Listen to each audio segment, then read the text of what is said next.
What would you do if you accidentally discovered the house next door was occupied by something not human? Something horrifying. Something unspeakably evil. No one believes you. Mom, I didn't have a nightmare. Not your mom. They did kill a girl over there. Not your girlfriend. Charlie, is this some sort of a trick to get me back? Not even the police. Look, I know it's crazy. I know that, but look, Lieutenant! It knows that you know. You'll do anything to protect yourself, but it will do anything to protect its secret.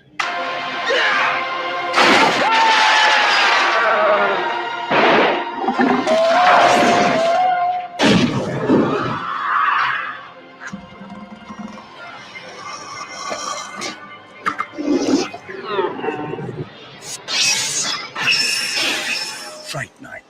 If you love being scared, this could be the night of your life. Fright Night. Coming to your neighborhood this summer. Hey, be Steve from the Old Yorkshire Geek. And welcome to Friday Night Appointment with Fear, episode 67. I never say, do I, what episode we're on? We're on episode 67, blimey.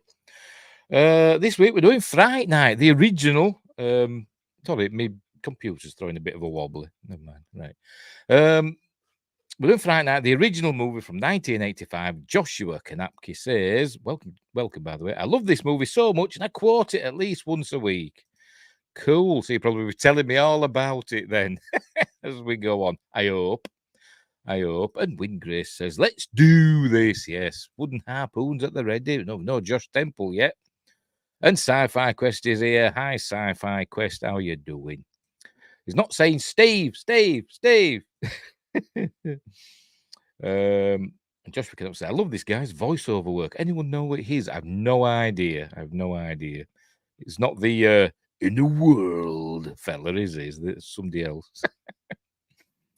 Anyway, right. So, Fright Night, 1985, the directorial debut of Tom Holland, not Spider-Man Tom Holland, the writer, director, and actor Tom Holland.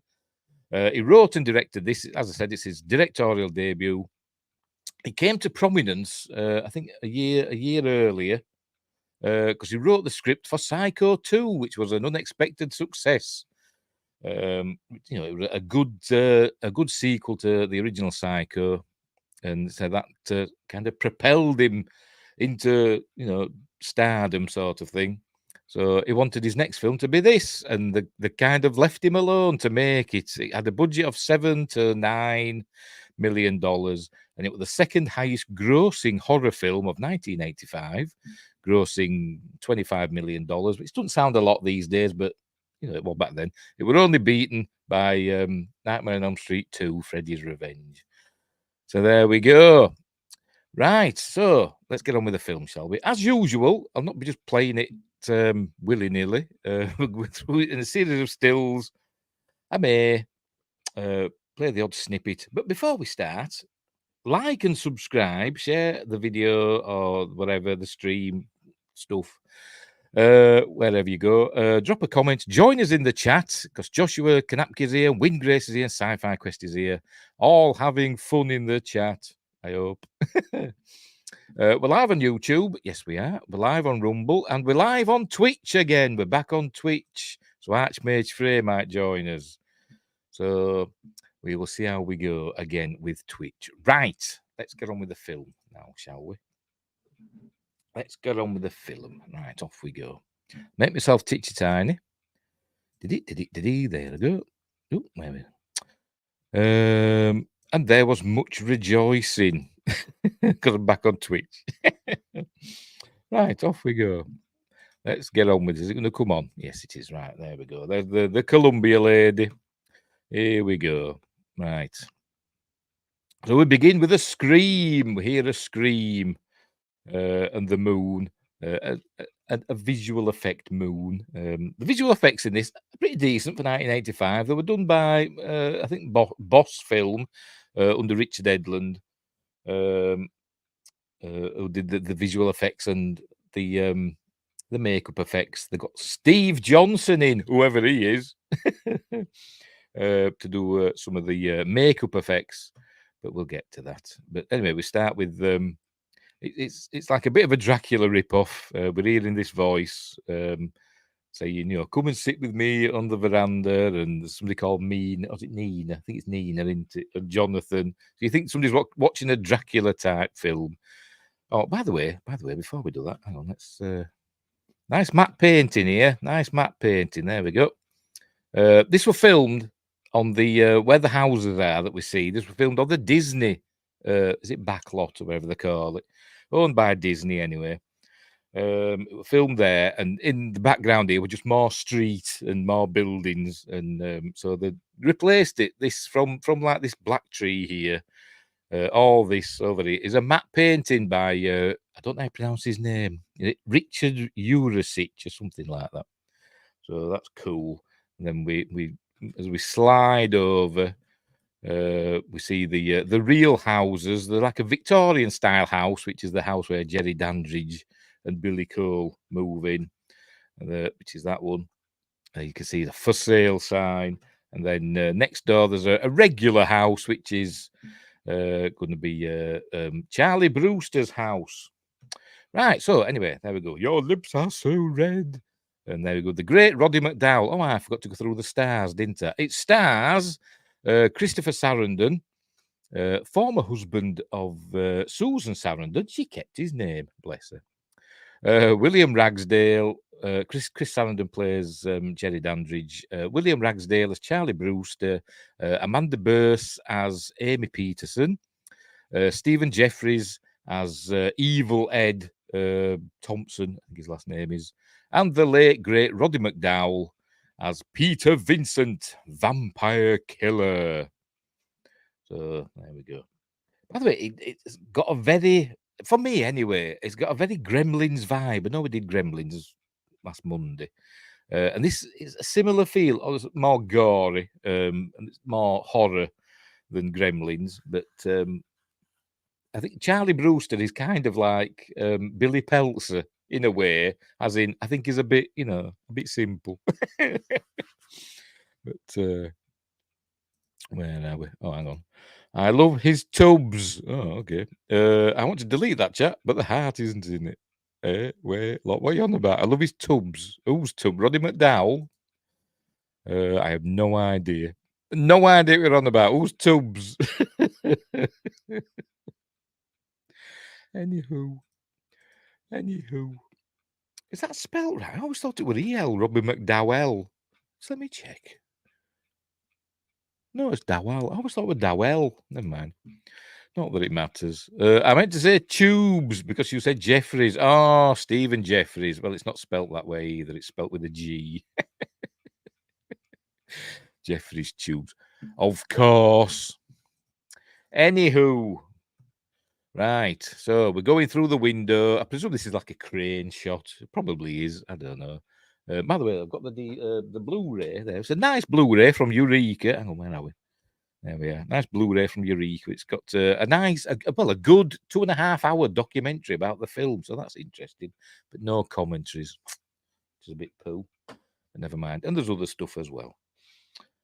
Right, so we go in there. We see somebody's watching an old horror film, which was specially made for this. It isn't from. There are clips from other real horror films, but this one is made for this. A Peter Vincent film. This is where we see Miss Nina, who's become a vampire, and it's all hammy and a bit rubbish. And here comes Peter Vincent, and then he says, "Stop, you creature of the night." There we go. And like I say, it's all very rubbish. And she's like, "How dare you interrupt my nightly feedings?" Doing that with being all over exaggerated. It's dang good. Oh, and I forgot to show that. And he says, "It's me, Peter Vincent, Vampire Killer." As you notice, he's got his steak the wrong way around. When he brandishes it, come on, get on with it. Vampire Killer. There we go. Get his steak back to front. Oh dear. Bless him. Deliberately, I should add. Right, so we're in Charlie Brewster's bedroom and he's on the floor with his girlfriend, Amy Peterson, and they're smooching and canoodling. Then we see Fright Nights on the TV. I don't understand how it works in this film because they're like playing films and then just in the middle it comes on, welcome to Fright Night. I thought, well, you've just been showing the film, so does it just interrupt the film randomly and says, welcome to Fright Night? Don't know. But Joshua says he completely agrees on the feel being similar to Gremlins. Yeah, I say it gives me a bit of that vibe. But it's an 18 certificate, by the way. There you go, 18. I don't know why. Where are we? Can you see it there? Hang on. Where's the camera? Where is it? I'm rubbish at this. Going the wrong way. There you can see that. An 18 certificate in the UK. I have no idea why. I know it is a bit gory, but it's not like, it's not like Evil Dead gore or, like proper arms and legs being chopped off and stuff. It's like cartoon gore and gooey and green stuff coming out. So I don't know why it's an 18, to be honest, which is an equivalent to, I don't know what you have, NC-17 in America, I suppose. It should have been a 15, but anyway, never mind. Speaking of the remake, which no one was, is it good? I've not seen it yet. The remake, it's not terrible, but it's not a patch on this. David Tennant's good in it, but I forgot his name now. The Irish fella, Colin Farrell. Is not a believable vampire in my opinion, but it's not the worst film ever made. It's not the worst film. Anywho, back to this. So she says, look, Peter Vincent, you love him. And he says, but I love you more. So they continue canoodling. And then she tells him to stop because he's groping. But so he loses his temper. Obviously, Peter Vincent's laughing. He loses his temper. He says, Amy, we've been together a year and all I hear is Charlie, stop it. But, she's scared. She says, I'm scared. By the way, Amanda Burse was 26 when she made this film. She's supposed to be playing like an 18-year-old. I'm not sure how old William Ragsdale was. I think he was younger. Let's have a look. Let's check. How old was William Ragsdale when he made this?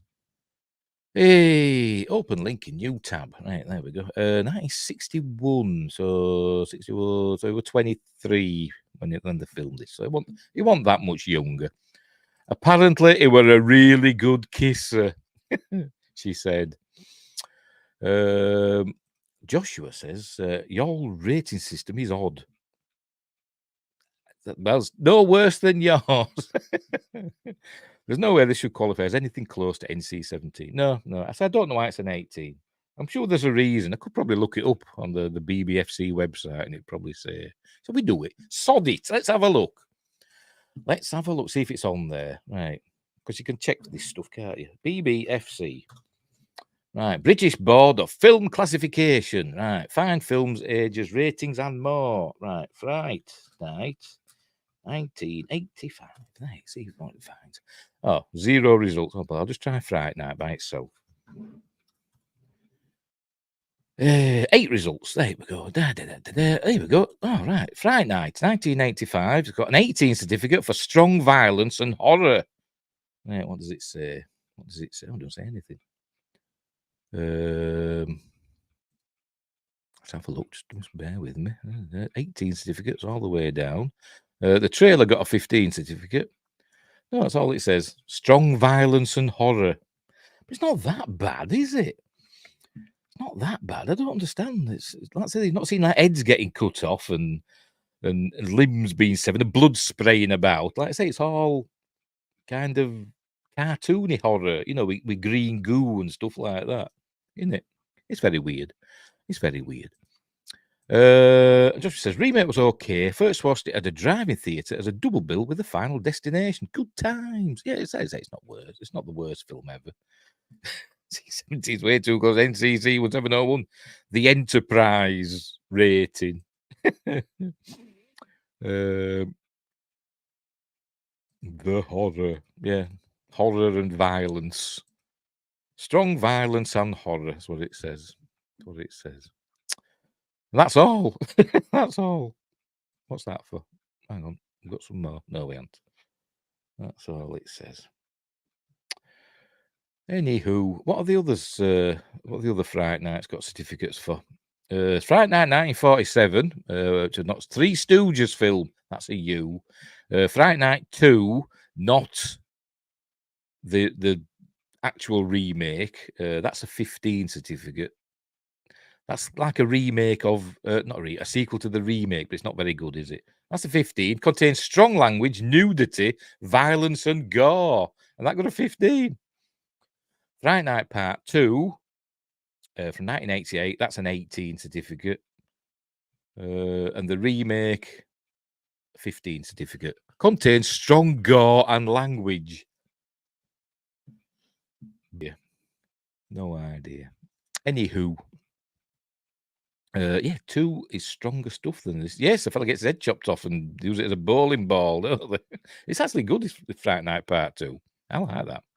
But it's hard to get. There's been some weird rights issues with it, Fright Night Part 2, where it's hard to get on like DVD and Blu-ray, isn't it? Anyway. Anywho. Right. Off we go. Let's continue. Windgrace is doing Star Trek 4 references now. Double dumbass on you, and so forth. The giants. Right, so there, go down to start snogging again. And so she's ready. She's ready now. She wants to make love. Oh, Just Temple's here. Thank God. Just Temple's here. Sorry for being late. Sharpening my harpoon. Yes, I hope it's silver tipped to get rid of these vampires. They don't mention silver in this, do they? You can take it anywhere you want, but never fear, Maddie's here. Yes. Joshua Canuck says, yes, it's not impossible to track down. I think I've got it somewhere. I think. Probably a genuine copy. Probably. Anywho, right. So she's ready to make love. So they start kissing and stuff. And so she says she's ready. And then he sees something out the window. And here we're seeing Billy Cole and Jerry Dandridge carrying a coffin into their basement through their basement window. She's getting ready, look. She says, I'm ready, Charlie. I've noticed, by the way, they spell Charlie. He's a fella that spell his name the girl way. Because I used to have a cat called Charlie, and my son named her, and we called her Charlie and spelt it with an IE at the end. And everybody were always saying, why have you spelt her name the boy's way? You know, the girl's name is EY. So this boy Charlie has been spelt the girl's way. Anyway, she's ready to get down and he's busy spying on the neighbours because he's this is kind of a horror version of Rear Window, and Tom Holland, has admitted to that. He says, inspired by Rear Window. So the Hitchcock film. Right, so it's ready. So he's watching all this, and then she says, "Oh, poo to you then," and she gets up and she storms out and goes down the stairs. And they're having a bit of a tiff, and she's saying, first you want to make love, and then you don't. And then his mother's sitting there, obviously can hear him. Supposed to be helping him with his homework, but anyway, so his mother's there. Judy Brewster, played by, I've forgotten. Hang on. Dorothy Fielding apparently has fallen off the face of the earth. Nobody knows where she is, according to that documentary. Anyway, anywho, not the Shia LaBeouf one. No, not that Rear Window. That wasn't called that. What it was called something else. But it was like a remake of it, wasn't it? I forgot what it was called now. But I know what you mean. And Joshua says Rear Window is in my top 10. It's all right. I think I've seen it like once or twice. But all Hitchcock films are watchable, aren't they?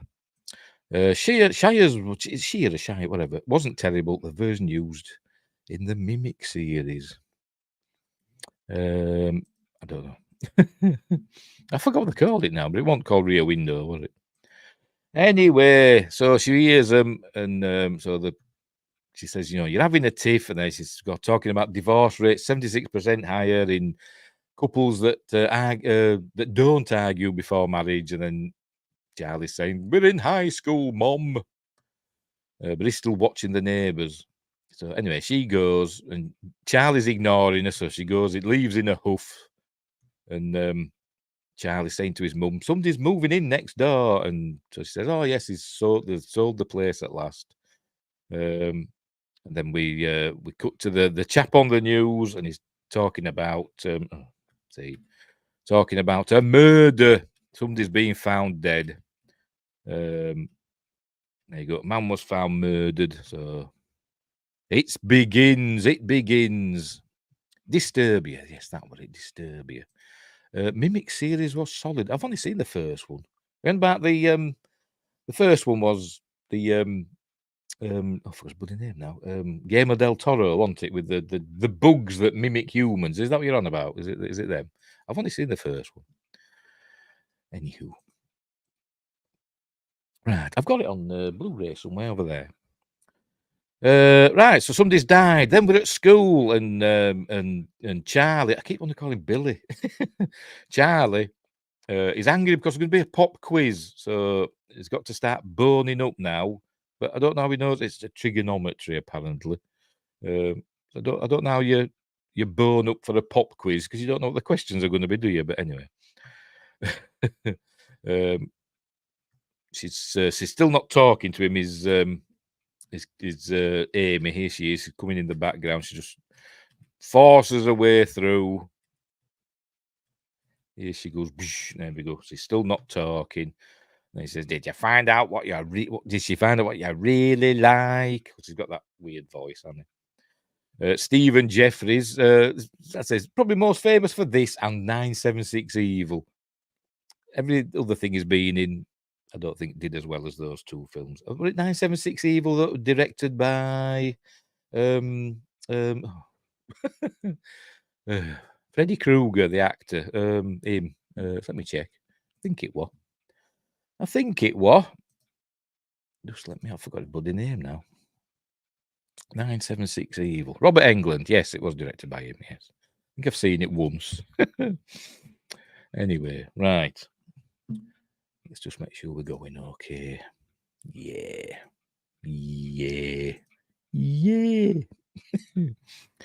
976. Terrible fun. Yeah, I can't remember a great deal about it. I think I've seen it once. It's about, it's the rise of these premium phone lines, wasn't it? To do with one of those, wasn't it? An evil one. Anyway. But round about the same time as that other one. His name I can't really remember. With oh, me and my memory. I tell you, I'm bloody hopeless. I think it had the I Don't Like Mondays song in it. Starred oh, what am I like? Clint Howard. Starred Clint Howard. I'm thinking it's got a similar vibe to that. But anyway, never mind. Right, we'll move on. Right, so he's got a car. This is Tom Holland's actual car. Is this the director's actual car, which apparently were written off 10 years later in a crash. But anyway, he arrives and they see somebody getting out of a car, well, a taxi, and it's a dolly bird. There she is, a pretty young lady. Who is played by, I can't remember her name, sorry, Heidi Sorensen, Playboy Playmate Heidi Sorensen, playing a prostitute. No, not Ice Cream Man. Dear. What did the bloody call that film now? Got me with Clint Howard in. They like use the computer to summon a demon or summon the devil or whatever. You know what I mean? Hey, Charles. No. Oh, never mind. Never mind. I could look it up, but I can't be bothered. Right. Anyway, where were we? Right. She asks if this his house is what such and such an address. She says no, that's next door. So she goes, and then she goes gratuitous shot of her bottom. So goes home. And now she's telling him all about the neighbours that have moved in, and Didier's got a living carpenter. And then she says, knowing her look, is probably gay. By the way, she's supposed to be divorced from Charlie's dad. Yes, that one. Evil Speak. Yes, that one. Yes. Anyway, right. There you go. My look is probably gay, and that's the only reference in the film to it. But apparently, it was a big thing in the fandom. You know, is Jerry Dandridge and Billy Cole having a gay relationship? It never even occurred to me. That even with this reference here, it never even popped in my head. I would just thought of him as Jerry Dandridge's familiar. You know, he's like that vampires are supposed to have, aren't they? But anyway, some people just overthink some stuff. She says it's probably gay. No, Malcolm's probably gay, and Charlie says, I don't think so, because we've just seen a dolly bird, haven't we, going? So he's going to study. Here he is boning up on his trigonometry. I said, I don't know how you do that for a pop quiz. You don't know what the questions are going to be, do you? So he's just going to learn all of trigonometry in one night. So he's doing that. And then he hears a scream, looks round, and looks over to the next door neighbour's house. And then it cuts to the next day. And Amy wants a reconciliation with Charlie. There we go. So the making up. She's super pretty, isn't she, by the way, Amanda Burse? I think she is anyway. And she still is. She still is. Right, so she's talking about it, saying, I don't want to, fall out with you ever again. And then on the news, in the cafeteria, at school, they've got a TV on because it's America. When I was at school, we had one TV in the school, and it was in the TV room. Didn't have them in the canteen. Anyway, never mind. And they've got the news on, so we're learning all about another body has been found, and then it shows a picture. I'm going to show it. It shows a picture of the young woman. Oh, never mind. That Charlie saw the day before. So he's thinking, what's going on here? The neighbours must have killed her. We didn't either. We had a couple of TVs on big carts that they rolled into the room and needed. Yes, we had that as well. At one of my schools, they had one of those, but I think in my high school, they just had a TV room where if they want to show you anything on this TV, you'd have to go to that room. Anyway, not that they ever showed us anything on it. Not that I can remember. Anyway, so he's saying, something's going on. Then all these neighbours and Evil Ed's saying that there was somebody else yesterday, which we heard about on the news, and they get this, both had their heads chopped off, and he laughs because he's kind of a bit manic. His Ed, but she's not happy. Look, is Amy, and so she goes and grabs. Apparently, that's a burger. Apparently, doesn't look like a burger when she hits him with it, but putting his mustard on his burger. She goes and grabs that, and then there we go. It's a very mushy burger. And she goes and sticks it in his face. Charlie, yeah, what? Look, ew. I wouldn't want to eat that burger. Even before she did that, it was a bit runny, wasn't it? But this is the famous "You're so cool, Brewster" scene. Look, and he's laughing his head off. There we go. There we go. You're so cool, Brewster. And apparently everybody asks him to say that. Yes, just meat sauce. It looked awful, didn't it? So, anyways, obviously cleaned himself up and gone home. And he decides to go investigate the next door neighbour's house. And Billy Cole's blacking out the windows with paint. Look, I wonder why. Is it a sloppy Joe? Oh, yes. Yes, that's an American thing, isn't it? A sloppy Joe. I've heard of that. Ed's laugh really helps every scene in which he appears. Yes, he does. He does. He's like born to play this role, isn't he? But could be. We have a thing called meat hot sauce here, but it's very local. That's it. We don't have things like that over here. We just have proper burgers made of beef. Anyway, right. So he's going to check on the what they call it, the cellar door thing, and as he lifts it up, he comes round, look, and interrupts him. Hey kid, what you doing? He said nothing. Oh yeah, well, make sure it stays nothing. So it goes. There's Charlie and Billy Cole watches on. Nobody knows what Billy Cole is. Nobody knows what he is in the documentary. Even the actor, Jonathan Stark, says, "I don't know what he is. Is he a zombie? Is he a vampire? We don't know." And even Tom Holland says he doesn't really know either. And he created the character. I think what he's supposed to be is kind of like a half vampire. It could be like, nearly as old as Jerry Dandridge, maybe, like hundreds of years old, and he's been with Jerry Dandridge for ages. Which is why what happens to him later, why that happens. That's just my theory. But he can go around in the daytime. He's not a full vampire. Hey, you also think Brewster is one I quote at least once a week. All right. Do you work with somebody called Brewster? That'd be useful. Anyway, right. So he's spying on the neighbours now. He's sitting up watching. I'd have the room in darkness. I wouldn't have the telly on. I'd just have it in darkness, personally. I don't know what he's watching in the background, by the way. I don't know what film that is. But I don't know if it's a made-up one for the film or if it's a real old film. There's one later on as well. There's one that's from one of the Hammer films later, and I can't remember which one it is. Might be Scars of Dracula. Let me check. Because I recognise the actress. Right, let's see. Yes, it is. Oh, I guess right. Cool. But we'll get to that later. We have an ice cream shop, says Wingrace, called Brewster's here. I'm wondering if that's why it got the name, because ice cream is so cool. Yeah. And you could go in and say, "You're so cool, Brewster's." I'll have a pistachio or whatever. I don't know. Don't know what you have.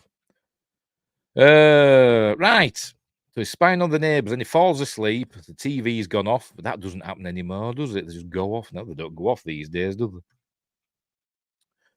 they? And he hears a scream, does he? No, does it? I can't still remember. Maybe he does. No, he doesn't. He wakes up. The scream were earlier on, wasn't it, with the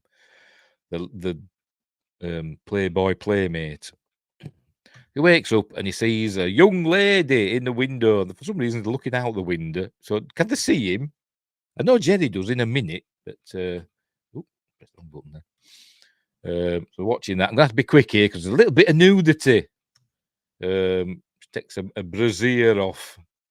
If we're watching Gregory's Girl, which is a cool British film that none of the Americans have heard of, I'd be going, "Take off your brassiere." Great film is that. Joshua Knapke says, while you're looking at that, Brewster's is good stuff. Unfortunately, the closest one to me slowed down during the dark times. Oh, slowed down? You mean shut down? During the lockdown. Anyway, right, so he's watching that and he's going, "Ho, ho, ho," because she's taking the top off. "Ho, ho. Hey, yeah, he's steady." Ooh. So he's about to bite her now, and we see his teeth come out, and then he's like realizing what's going on. But then Jerry looks up and sees him and goes to the blind, and we see he's got vampire fingers. There we go. For some reason, his fingers elongate when he becomes a vampire. Don't know why, they just do. And apparently, when Chris Sarandon were in the makeup chair, he used to do his fingers himself. He used to stick his extensions on himself, apparently. Stupid autocorrect. Yeah, well, never mind. Right, there we go. See his long vampire fingers. Closes the blind. So he goes running out. Does Charlie. I still keep wanting to call him Billy. Goes running out, does Charlie. Wakes up his mum. Mummy. Like I say, like a big bloody kid. Like I say, he's Billy Peltzer, isn't he? He goes, grabs his coat and goes running out, hides in the bushes and spies on the neighbours. And we see Billy Cole taking a something wrapped in a tarpaulin or whatever, shoves it in the back of his truck, van, whatever, Jeep. As he's doing that, Jerry Dandridge is up here. And I thought we'd had like this Mandela effect that we could see his feet. Then I was watching it earlier and I thought, all right, we see his feet, and then he jumps off. But you don't see his feet. So I had this Mandela effect where I was expecting to see his feet. But he doesn't. He just jumps off. Presumably turns into a bat here, and then lands and turns back into Jerry Dandridge. And he all skips over the bloody relevant bits. It's dead annoying. Is he gonna? There he is, and just appears there. And forgot her purse. That was a good catch, wasn't it? Do you think that was filmed in reverse, so they just like yanked it out of his hand with a bit of filament? I bet there is. I bet if you put the contrast up or whatever, I bet there's a bit of filament. Anyway, see his feet in a different scene. Oh, Mandela from Lost Boys. Could be. It could be. It could be. Anywho, so he's watching that, and then his mother comes out calling for Charlie. And so Jerry looks at him. He throws his apple. By the way, he's always eating apples. Is Jerry Dandridge? He likes apples. And the explanation that he gives, that he said to Tom Holland, and Tom Holland says, "Fine," is that because he's a vampire, maybe the original vampire were bitten by a bat, and most species of bat apparently are fruit bats. So he said, so maybe he's got some fruit bat DNA, which means he loves fruit. Maybe he just likes apples. I don't know, but anyway, he throws this apple, and then to show that he knows where Charlie is. So Charlie runs for his life and gets his mother in the house, and she's making him a hot cocoa with marshmallows in, and she doesn't believe him. They did kill it. He's getting all hysterical. They did kill a girl over there, and having all that stuff. And he says that only means one thing. And then she says, "Wait, let me guess. What? He's a vampire." So next day, he's got Amy over and telling her all about it. And he says he's going to the police. Oh, because she said, "Is this some sort of trick to get me back?" He says, "Right, forget it. I'm going to the police." She says, "No, they won't believe you," but he tries anyway. He just wanted to have an edible prop, possibly. So he arrives with Detective. I've forgotten his name. Detective Lennox, played by Art J. Evans, as we'll see in a moment. There he is, who plays Lieutenant Lennox of Homicide. So he's told him, next door neighbours, I saw the girl that they killed, blah blah blah. So they go, and apparently he got the job because he was the only black man in the room. That's what it said in the documentary. Anyway. By the way, I've always spelled his name wrong. I might have even spelled it wrong in the description. Let me have a look. Hang on, where have I put it? If I did put his name in the description, I can't remember. I always put a D in it. I know there's a D at the beginning, but I always put a D in between the I and the G, which is wrong. And I was today years old. Oh dear. Come on, bloody computer's dead. It is wrong. Shut up. And I was today. Shh. Tell you, I'm having one of those days today. Yes, see, I've spelt it wrong in the description. Hey, what am I like? Anyway, so called round with the police. Gets the police to the Dandridge, Casa de Dandridge, or whatever. So they invite him in. And obviously he's denying everything, obviously. And then he ends up saying, does Charlie, that, because Jerry Dandridge is a vampire. So they basically laugh it off. Sleeping the sleep of the undead.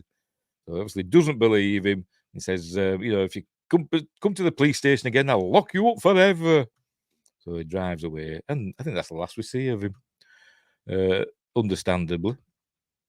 Then he realizes it's getting the time's getting on. It's 4 something or other. He's going to look at his digital watch, or has he just looked at it? Hang on, let's come back again. Because it's the 80s. Go on, show us his cool digital watch.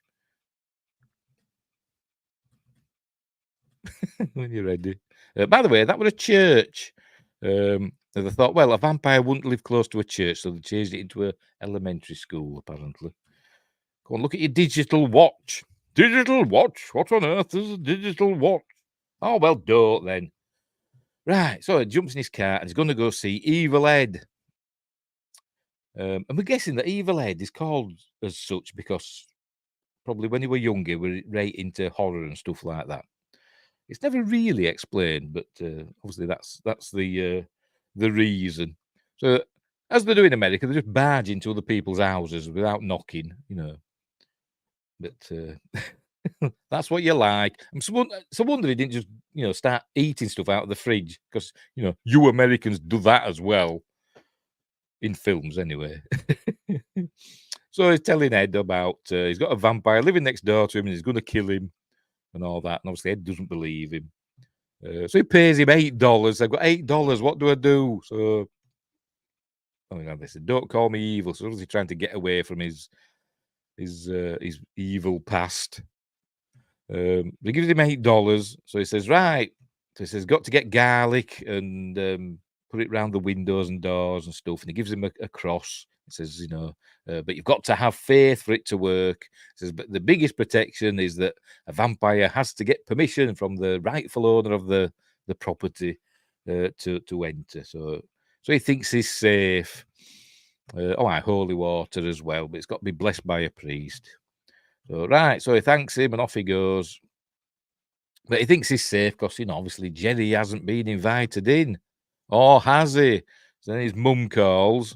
Oh, by the way, when on that bit, he was nailing his window shut really badly. But his mum calls him, so he goes whistling down the stairs. And he did this take, and then Tom Holland said, can you come down the stairs a little bit faster, you know, on take 2? So he did, and then fell down the stairs and broke his ankle in real life. And I'm laughing about it. So they obviously had to make do with the first take. And there were a big thing about the insurance as well. He fell down the stairs, broke his ankle. He thought he'd sprained it at first, but the sound guy says, no, I heard it snap. So they took him to hospital. He'd broken his ankle. So I don't know if he were on had a cast on or whatever for the rest of the film, but, you know, they carried on filming. But obviously the studio were able to claim on the insurance. So they claimed on the insurance for this accident because they said, you know, he was slowing down the film. And they said, William Ragsdale said he went to his doctor for his checkup on his ankle.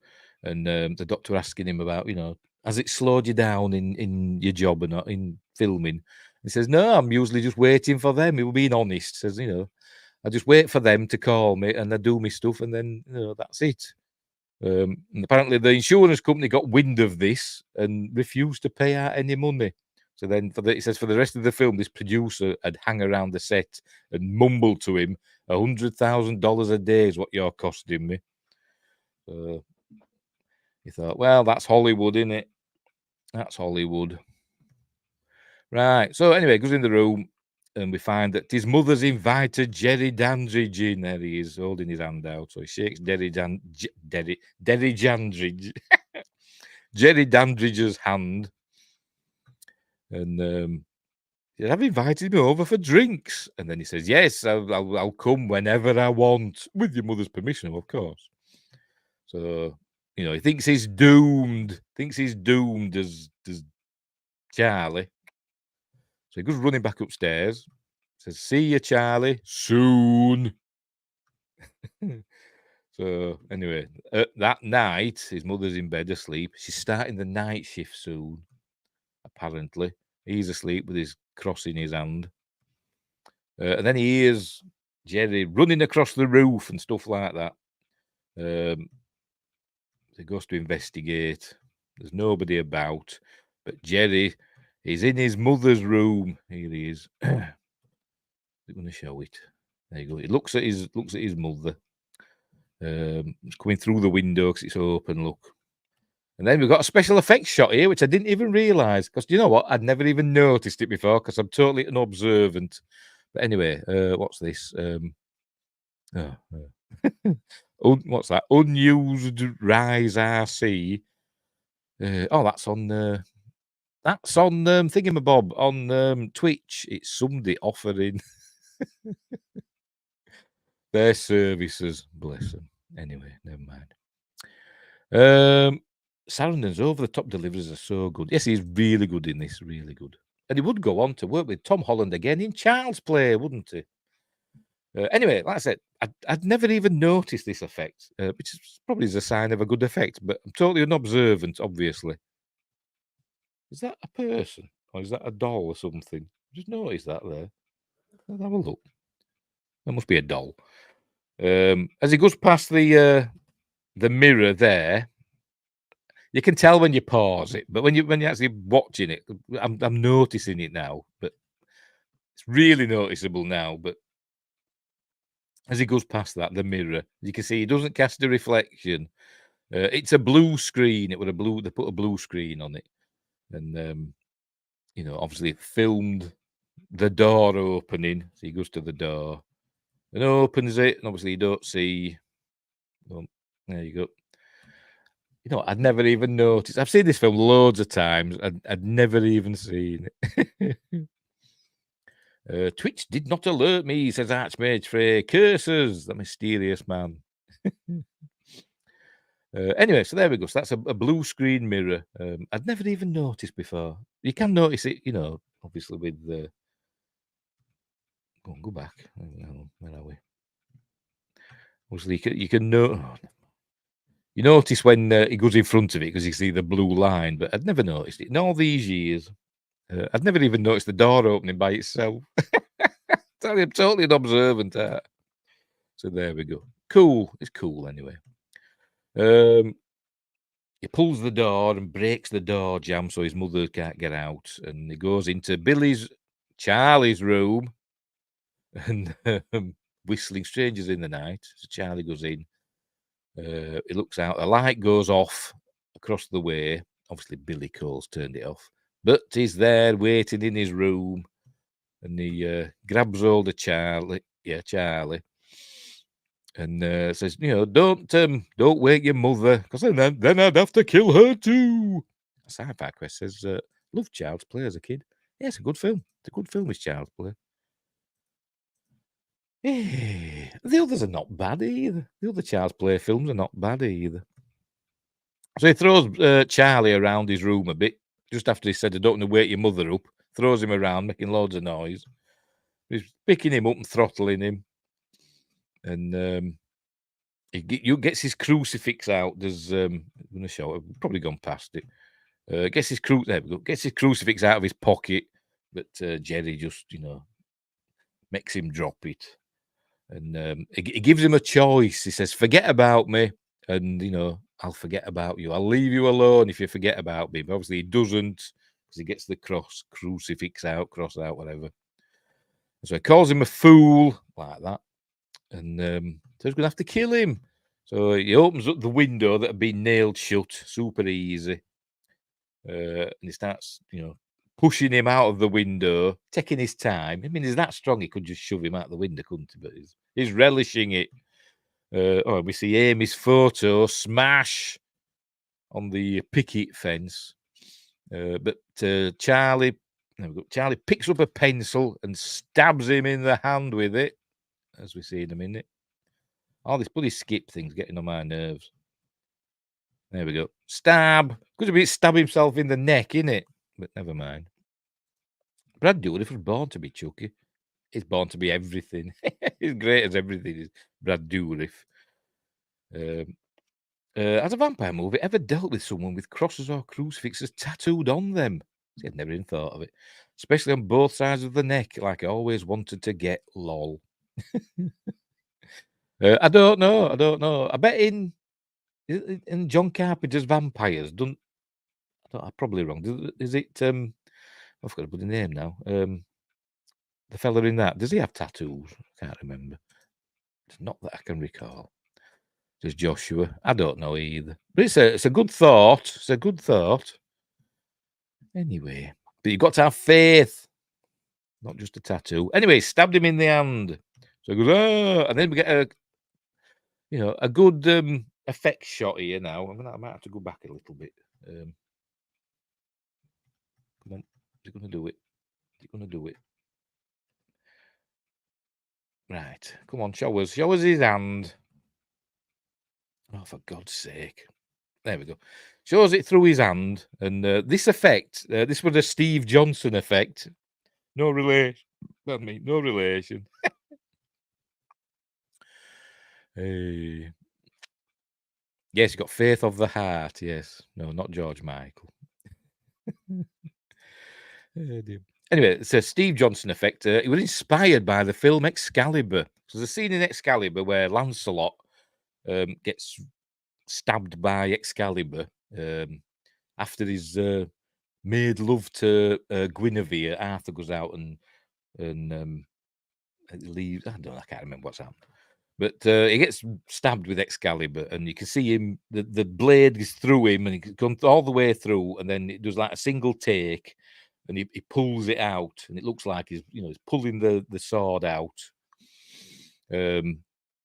Of his skin, but it's not. And it turns out it's a retractable blade. That's how they did it. And so what he does here, he wanted to do it all in one shot, which it is now, but in the original cut, he does this. He shows the back of his hand with a pencil in it, and then he turns it over and sees the rest of the pencil, then pulls it out. And what they do, they have a filament attached to this part. It's just stuck on with glue. And as he turns it over, it gets yanked out of shot. So and then turns his hand back over again. It's like there's no pencil there anymore. And all done in one shot. A cool effect. And Tom Holland decided when they were editing it to stick a reaction of Charlie in the middle. And Steve Johnson said to him, "You've just ruined my shots. I want it to be cool and all in one view, one take." So he changed it back. He put it back to how it should have been. So this is what he does, like say, has a look, and is it going to play? There we go. There we go. Turns it over and then pulls it. You can actually see there the retractable part of the pencil is in there, and pulls it out. Oh, for God's sake! There we go. And then turns his hand back over again. There we go. You can see it's gone. They actually, they yanked the pencil out of shot. So cool. Then he's turned into turned more into a vampire, scary vampire, and he roars at Charlie. I still keep wanting to call him Billy. Roars at Charlie. And then his mother wakens up. Why didn't he just kill them both then? He said he was going to kill them both, didn't he? But he decided to run away instead as Jerry, as he turns back to his human form. So off he goes. She gets out of a room, says, "What's going on?" He says, "Oh, I had a nightmare." She went, "Oh, I had a nightmare. I was completely naked," and all that. So whatever. Then there's a commotion outside. You hear smashing stuff and things breaking. And she says, "What's that?" He says, "It's raccoons in the garbage." So then his phone rings. And this is that's Scars of Dracula, that clip. With Jenny Hanley. Was a dancer and then went on to become a TV presenter for a popular children's series called Magpie. I think. Yes, Magpie. Anyway, his phone rings and it's Jerry and he says, "I've just trashed your car." So I don't think we see his car again now for the rest of the film. So it's been trashed off screen. Obviously, Tom Holland didn't want his actual car trashing. Yes, vampire raccoons. That's a film that's begging to be made, isn't it? I mean, we've had zombievers, so why not vampire raccoons? Anyway, no, this is Jerry in his house with some sort of font, dripping blood into it, as Billy Cole's, dabbing it. And he said, "I've just trashed your car, Billy, and tomorrow night I'll trash you," or whatever. So see you then. And then he looks at Peter Vincent. Peter Vincent's on telly. By the way, Peter Vincent's name comes from Peter Cushing and Vincent Price. And Tom Holland wrote the part with Vincent Price in mind. And he actually, tried to get Vincent Price to play Peter Vincent. But he were getting on in years and he were a bit too frail by this time to play the part. Because he's kind of a bit of an action role, I suppose. But luckily, Roddy McDowell were available. And for some reason, Charlie is that much of an idiot. He thinks TV and movies are real life. And they can go and ask for help from Peter Vincent, vampire killer. Yeah, go Peter. Because he's an idiot. Much like Billy Peltzer's an idiot in Gremlins. Anyway, so he goes to the studio, KBHX, so you can't see it, but it's KBHX. It's supposed to be in Ohio, I think, or Iowa. Can't remember which one now. They said it in the documentary. It's supposed to be. It's not Hollywood. It's Ohio or Iowa. I can't remember which one. Is he a Thermian? Yes. Thinking it's real. Thinking their historical documents. What he's watching. Oh dear. So he goes to Peter Vincent and says, Peter, you are my only hope. So anyway, so Peter Vincent's not even a Hollywood actor. He's at some TV station in Iowa or Ohio or whatever. Well, said Joshua, if I were an actual vampire hunter, I'd hide it as a character in movies and such. Apparently, Peter Cushing were an actual vampire hunter, according to a Facebook post that I saw recently. Said, who's your favourite? It said, give a list of pictures of famous vampire hunters, and it had like Abraham Lincoln vampire hunter, Van Helsing, and it showed the Hugh Jackman version for some reason. Who else was it? And then it showed some other vampire hunters. I can't remember which ones there were. I think Blade were in there as well. And then it said Peter Cushing. So I thought, oh, well, Peter Cushing, an actual vampire hunter. Makes sense, doesn't it? It was his secret identity. Anyway. But Peter Vincent's not a real vampire hunter. He's just an actor. There he goes. He hijacks him outside the studio. Not very good security, is it? But he obviously thinks he wants an autograph. He says, no, I need your help. My neighbour. I believe in vampires. And by the way, we also learned that Peter Vincent's been fired. I like Jack Crow from Carpenter's Vampires. Yeah, I've only seen that film once now. I wasn't a big fan of it, to be completely honest. Who is it? Who is it that's in it now? I forgot his name now. He did Hades in Disney's Hercules. What's his bloody name now? Anyway, yeah, so I wasn't a big fan of that, to be honest. I like John Carpenter films, but anywho, hang on. Wingray says Peter Cushing and Christopher Lee probably had amazing real life adventures together. Oh no, Christopher Lee had amazing real life adventures, apparently, didn't he? But in the war and all that. But anyway, but they were great friends, weren't they? They were great friends. Right, where were we? Oh, yes. Peter Vincent just been fired, apparently. It also kind of reminds me of I forgot his name as well. In Gremlins 2, the fellow that looks like Grandpa from the Munsters. He's got a similar show, hasn't he? In Gremlins 2, and kind of Peter Vincent, similar sort of character, I suppose, apart from not dressing up as a vampire. But he's just been fired. So there's going to be no more Fright Night, but obviously by the end of the film, he's back there, so he's been rehired for some reason. Anyway, there you go. Nobody wants to see vampire killers anymore. They all want to see maniac killers in ski masks hacking up young virgins. There you go. But Charlie says, I believe in vampires. I've got one living next door to me. So there you go. But obviously he doesn't believe him.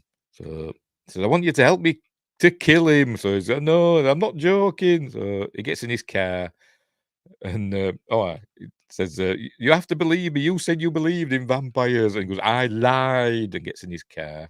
He said, got his window rolled up. and he just drives away. He does an Alan Partridge, not that James Woods. Yes, James Woods. That's the fella. Yes.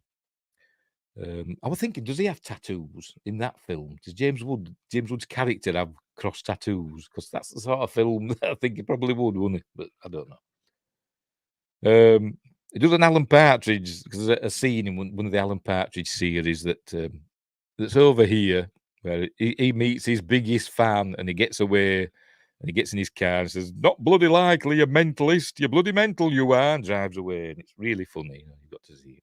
So he does that sort of thing here. Drives away. Goes, you got to help me.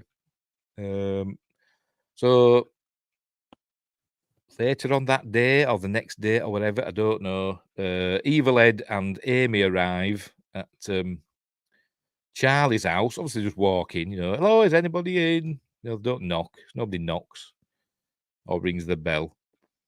I hate doorbells. I'm going on a tangent now.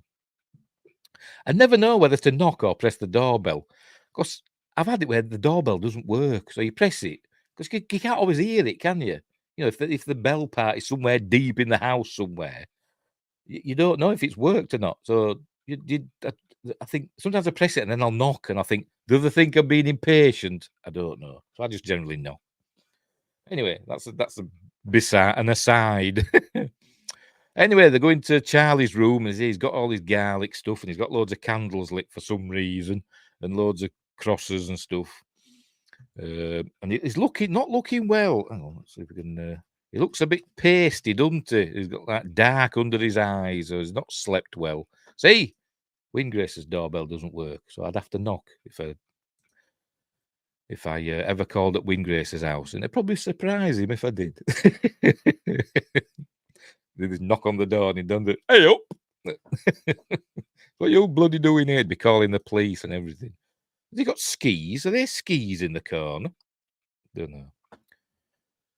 Anyway, so he's getting ready for Jerry Dandridge is going to come and kill him, so he's going to be ready for him. So they said, "We'll go and see Peter Vincent." I think she said, "We'll go to the police." And he says, "I've tried them; they don't believe me," or whatever. I said, "We'll go to Peter Vincent and he says, I've tried him, he doesn't believe me either." And Charlie plays a news report that he recorded from earlier. Another woman's being found. Another dead body is being found. So they say, we'll try Peter Vincent again. So it says, okay. So he'll wait for them. So they're going to go and talk to Peter Vincent. So off they go. There we see that Peter Vincent. Oh, right. Oh, it's Iowa. It's Iowa. Look, it says there. It says there. Hang on. Only because I replaced my doorbell with a pop-out harpoon. Oh, crikey. Crikey. So there we go. So it's Iowa. Corvallis, Iowa. There we go. Make notice or take notice, whatever. You are hereby required to quit and deliver up to the undersigned the possession of the premises now held and occupied by you, being the premises known as 745 Coolidge Avenue. Mr. Peter Vincent. But later on, he says that's not even his real name. So he must have changed it by deed poll or whatever at some point. But anyway, so he's been evicted. He's been fired and he's been evicted as well. So anyway, they knock on the door. And he thinks he thinks they're fans. As you can see, he's got all this film memorabilia, a painting of Bela Lugosi. I've drawn that. Particular famous photo. That's a painting in it. And other stuff. What else have we got? Is that the cane from The Wolfman? Possibly, maybe. I don't know. Probably not.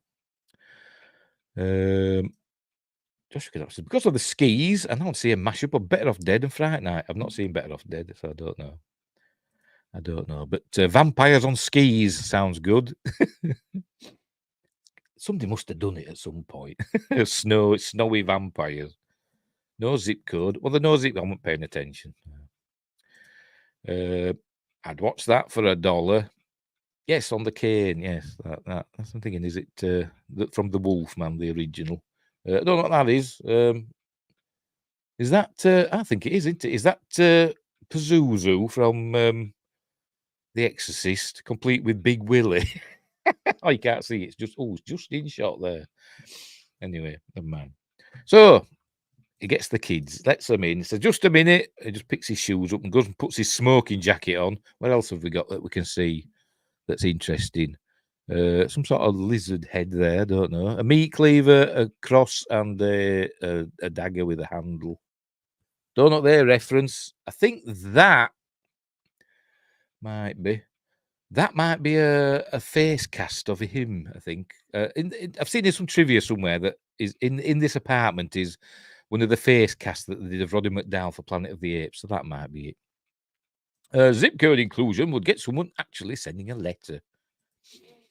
Yep, they could put a fake one, couldn't they? Like with phone numbers, that was the 555 thing, don't they? Anyway.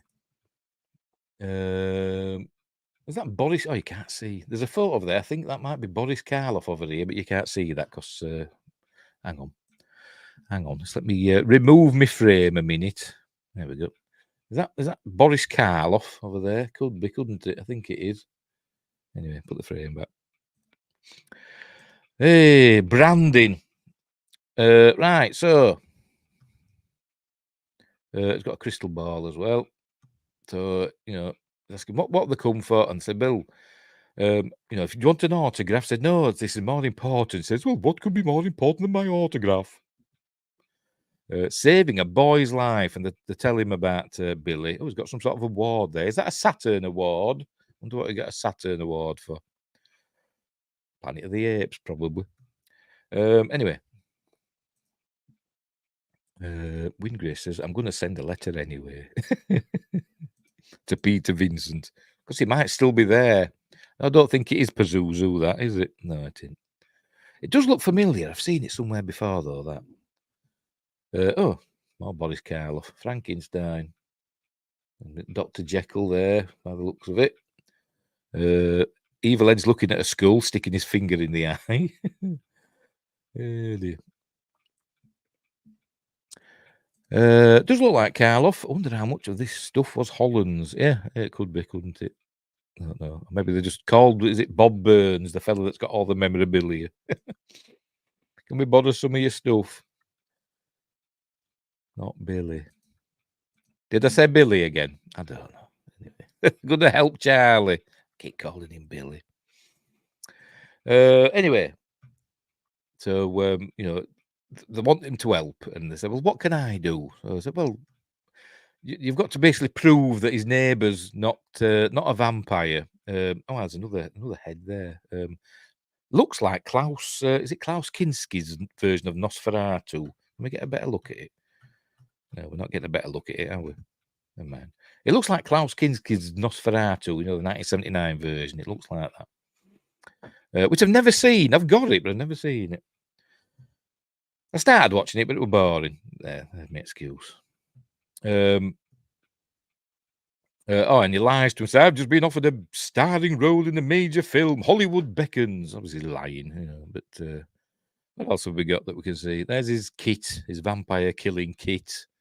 That's his face cast in it. That's Boris Karloff again over there that you can't see. Never mind. Anyway, she offers him money. There, $500 savings bonuses. I'll take it. So what he's got to do, they've got to. I'm just fascinated with all this other stuff. Is that Bela Lugosi? Could be, maybe. Don't know. What does that say? Can't read it. Transylvanian something. Don't know. There's the Klaus. I think it's Klaus Kinski. It might be. I don't know. He says, well, what can I do then to prove this neighbour's not a vampire? And he says, well, you could do a test to show that he's not a vampire, but like in Orgy of the Damned or whatever. What you up to? Bloody princess, my cat just jumped right behind me. Like in Orgy of the Damned, where you used holy water or something. You did a test to prove that the thing wasn't a vampire or was a vampire. So he says, right, we'll do that. We'll do that then. There you go. It says, yes, that was one of my favourite roles. In that Roddy McDowell way. Oh, actually, used a mirror. That's it. Used a mirror. And it says he's still got the prop. It's like a cigarette case with a mirror in the lid. I still have the original prop.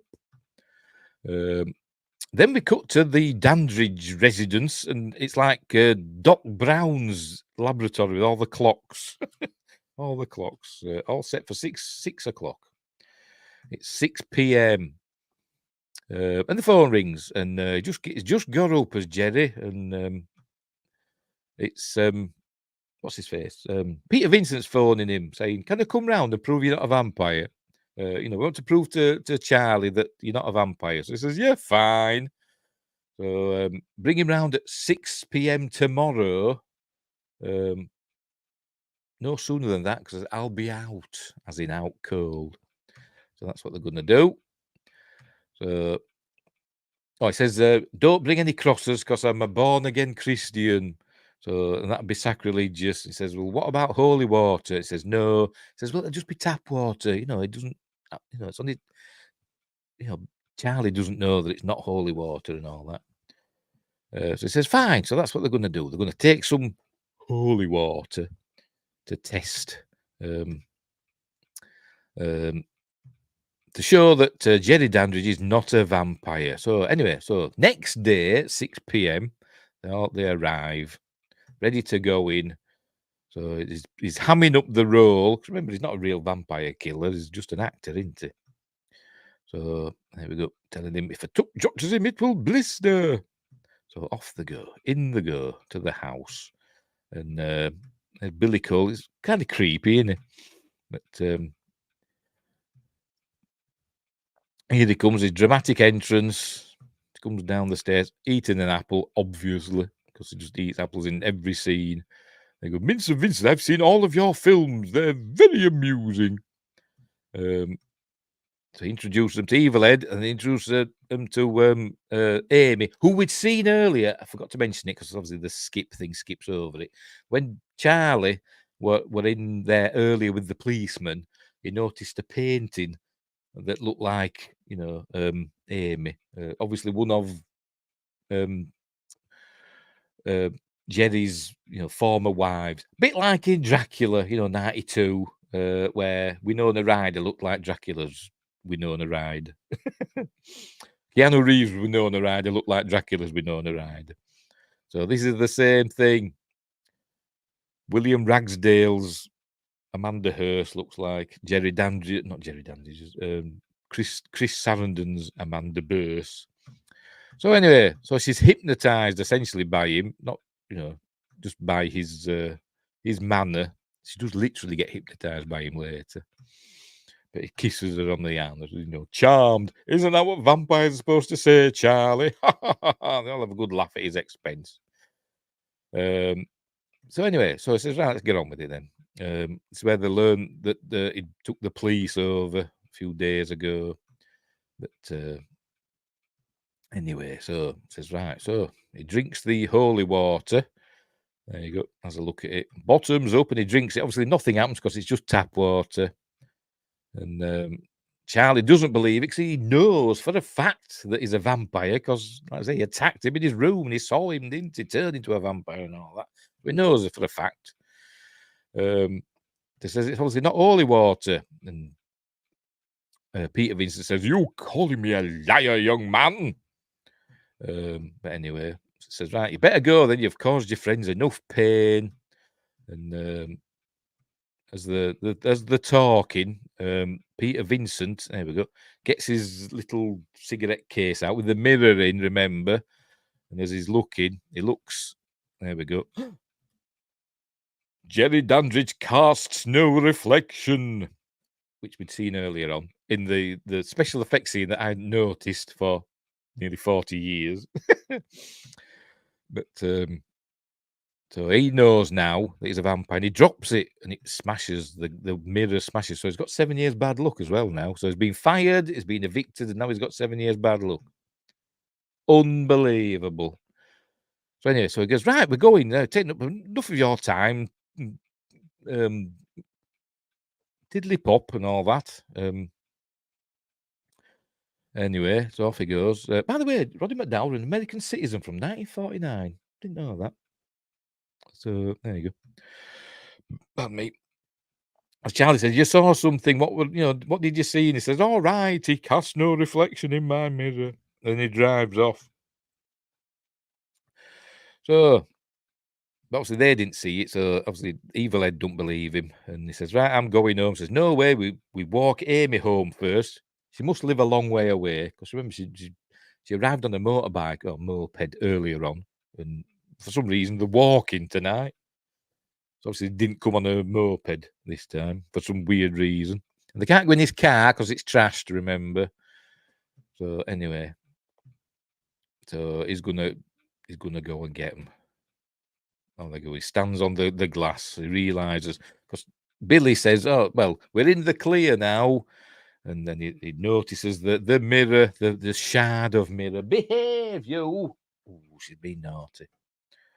He notices the shard of mirror on the floor, so he realizes that something may still be up. There are still loose ends to tie up.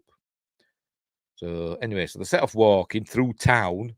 Suddenly there's a town.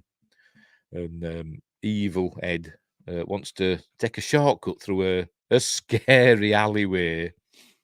But Charlie says, I bet I've called him Billy, haven't I, a few times. Charlie says, no, we want to people and lights and all that. But Ed is, not convinced. He says, well, I'm going this way anyway. So they set off. Then they hear a scream and they go running back. And Ed's like, oh, he got me, bit me. And you're going to have to kill me. Else I will turn into a vampire and give you a hickey. And he's laughing and all that. And there you go. So he calls him an asshole. A couple of F-bombs, by the way, are dropped in this film. But it's not too bad. But there you go. No such things as vampires. So he sets off walking, and then Jerry's arrived.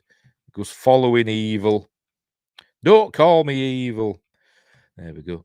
And he kind of hypnotizes Ed and sort of, or just talks him into he wants to be a vampire. Nobody will pick on you anymore. There you go. I know what it's like being different. Come with me. Take my hand. There we go. Take my vampire hand. So he turns him into a vampire, and we hear him scream because he's a big girl. The only person that doesn't scream when they're bitten, it seems, is her later on. Oh no, the young lady who was take her top off earlier on, she didn't scream, did she? I don't think. Maybe she did. I don't know. Anyway, so saying, what if Evil's actually in trouble? And she says, he's just messing about. Cut it out, Evil. It's not funny. She says it like that. It's not funny. So anyway, then there's an explosion sound. And they wonder what's going on.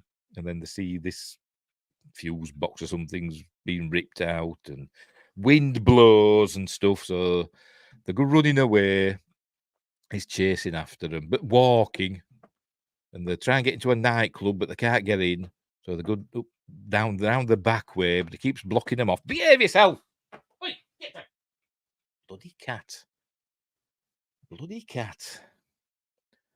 Where were we?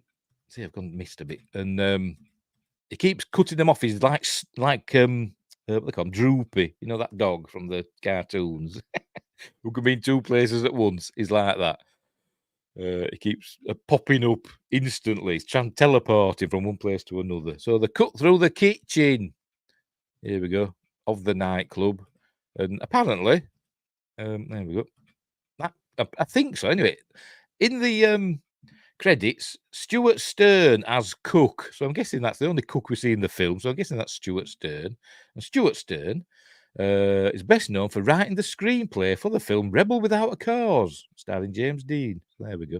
That's him. He wrote Rebel Without a Cause, apparently. So there we go. They can't come in here. But they're getting to the nightclub through the kitchen. The Ed's arrived at Peter Vincent's house. You can see he's not the same Ed, is he? So lets him in. He says there's a vampire out here, but the vampire out there was Ed, as we see. Come on, show us. We see he's got teeth and everything. Come on, bloody hell. Oh, so it's turned, so he's going to get Peter Vincent, but Peter Vincent, this bloody skip is dead annoying. House of Dracula, cool film. So he's going to bite him, look, but Peter Vincent's got a cross. He presses it against him, there we go, and brandishes him with a cross on his forehead. So he obviously had faith in this cross, didn't he? Just saying. Maybe we'll see later on. We will see later on. I'm watching you. Naughty. Sorry, my cat's playing up. So he goes running off. He runs out the window. He tries to look in the mirror. That was a good little scene. He tries to look in the mirror to see what he's done, but obviously he don't cast a reflection now. He says, "What have you done to me?" I put a big cross on your forehead. That's what I've done. So he goes jumping out the window.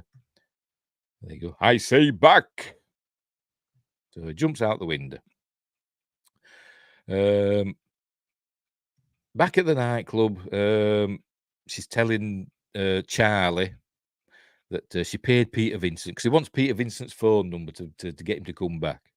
Because, he obviously thinks Peter Vincent's a real vampire killer because, he's some sort of blithering idiot. But she's saying, I paid him to be there today, but he doesn't care. He's the only person that can help him. Why didn't he call Sarah Michelle Gellar as well while he's at it? You're being naughty, you. Where have you gone? I think she wants to go out. Just bear with me. I'm going to go let the cat out. Just give me a minute. Need a pet.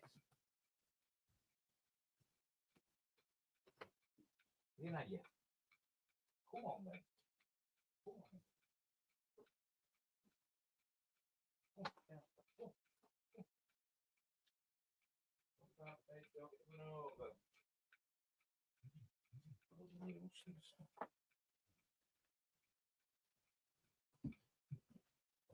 Bloody nuisance. Are we still going? Nobody said anything in the chat for ages. Are we still going? Hey, speak to me. Anyway, I think we're still going. It says we are. Let's just check this. Yes. Oh, there we go. Still 5-ish years until Christy Swanson's Buffy arrives on the scene. Well, I'm being sarcastic. I'm still here, just very busy. Said, thank you. Still going, yes, still going to Sci-Fi Quest. Thank you. It's just a while since anybody said anything, and I thought maybe something had happened with the stream. But no, still going. Right, where were we? So he's going to phone Peter Vincent up. But Jerry's arrived, and obviously he's put his coat in the cloakroom. I'd still call them cloakrooms. Who wears cloaks these days? That's what they still call them, don't they? I mean, as a vampire, he should have a cloak, shouldn't he? So that would be handy, having a cloakroom. But anyway, he's there. He sees her, she sees him, and this scene is the one where she transitions from a girl to a woman. You notice a makeup changes in this scene where she starts dancing with him and that. They make her look more mature. Let's say she's 26. So anyway, he's phoning Peter Vincent, and it goes on a bit, does this scene? It's good and stuff. With great music, some songs that are playing, and I forgot to mention the score by Brad Fiedel. Is it Fiedel or Fidel, whatever? Is really good. Particularly the main theme. But some good music's playing in this discotheque. So anyway, he sidles up to her and gives her his hypno eyes. Yes. Singing away, Joshua. I can't remember what song it is. I can't remember, but I'm going to look for the soundtrack, to be honest. I bet it's on YouTube. I bet it is. Anyway, so he's essentially seducing Amy on the dance floor. But he's talking to Charlie's, nearly said Billy again. Charlie's talking to Peter Vincent over the phone. And But he says he won't help. I can't help. I think he says Peter Vincent, not even my real name and all that. So he's refusing to help. He's too scared. He's terrified. But they're having a dance, and it says they're seducing her. I think this is the shot. I think her makeup's changed, look, and her hair's changed, and she looks more grown up. So there we go. So they're all getting down. I don't need an English teacher to help me say I want you now. There we go. I can't remember what the song was. So I say it goes on a long time, this, and I'm thinking, what's he saying to Peter Vincent? He's just waffling on the phone to Peter Vincent for ages. But then he finally notices Jerry and Amy on the dance floor, and he goes over, and we're going to get the famous scene here where she sees the mirror. She looks like she's dancing by herself. It's a bit naff, isn't it? But it does the job. Because obviously he's not casting a reflection. So anyway, Charlie goes over and says, get your hands off her, you damn dirty vampire. But he goes to hit him, but he just catches his hand and pushes him to the floor. Then the bouncers arrive, and this fella looks familiar. I've seen him in something else, and I don't know what. When it shows him, they're going to show him. Not him, the one that's got his back to us. Him. I've seen him in something before, and I can't think what. Let's have a look. Let's have a look. Let's see. I've seen it somewhere.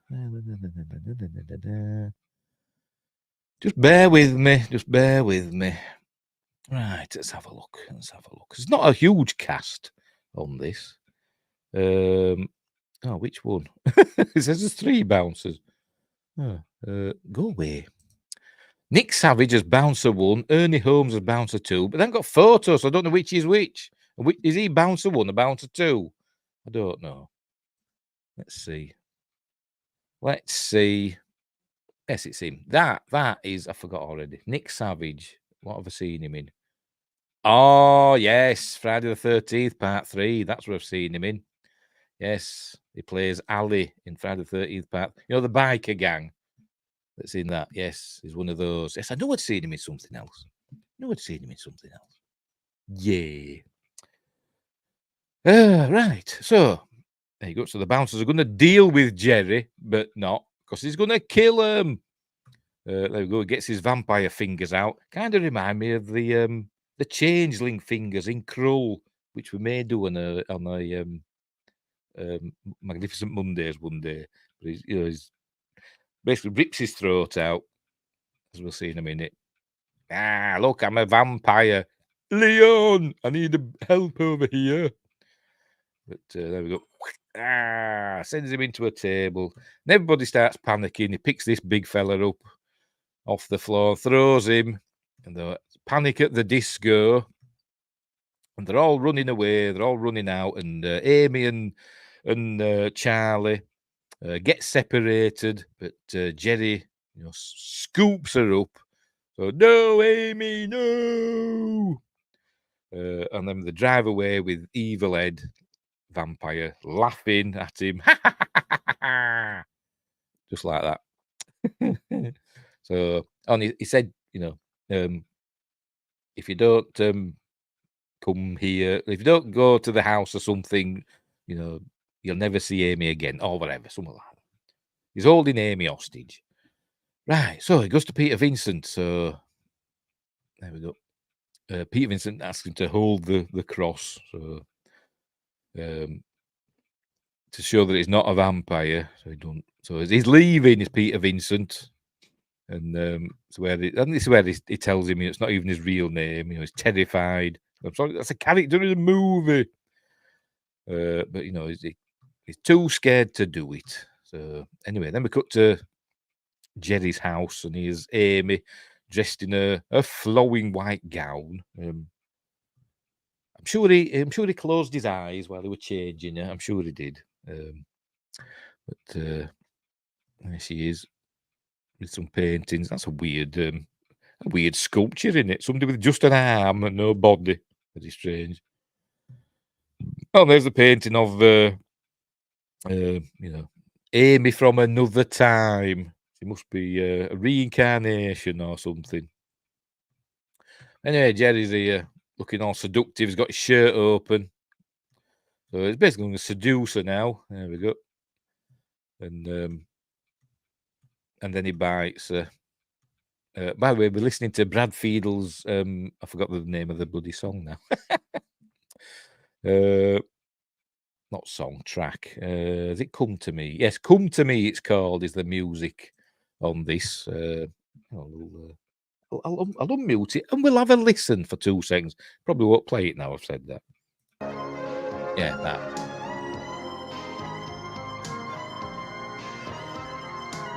It's a really good. Really good track, really good bit of music. I think it is anyway. I don't know what's Brad Fiedel done apart from Terminator and True Lies and this. He must have done something else, but that's where all I know him from.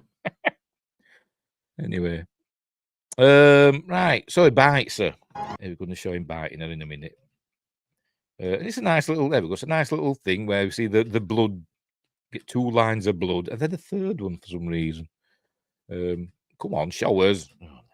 There we go. There we go. 2 lines of blood as he's biting her. Biting her in the shoulder. He's not biting her neck, is he? Biting her there on her whatever that is.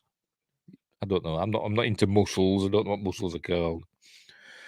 But he's biting her there. But it's enough to turn her into a vampire. In this version, vampires, you just bite them. If you're bitten by a vampire, you become a vampire. A bit like werewolves. There's none of this where you've got to drink the vampire's blood. I don't think there is anyway. They never mentioned that. Hey. Brown chicken, brown cow. I have no idea what you're on about. Oh, dear. That's all over my head. Where were we? Right. Billy's arrived. Not Billy. Charlie's arrived.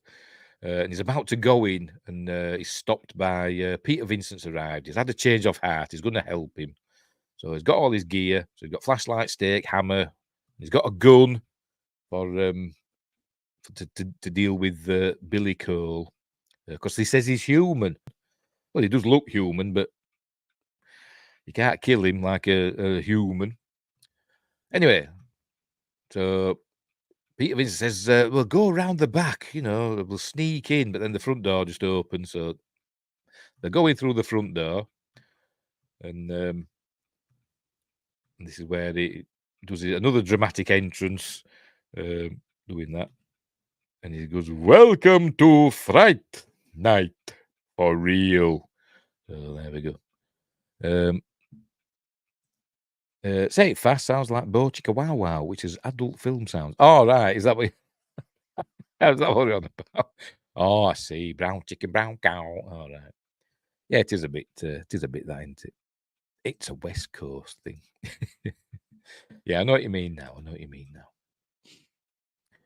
Brown chicken, wow, wow. Yeah, it's a bit, seduction music, isn't it? But it's still a good track. Come to Me.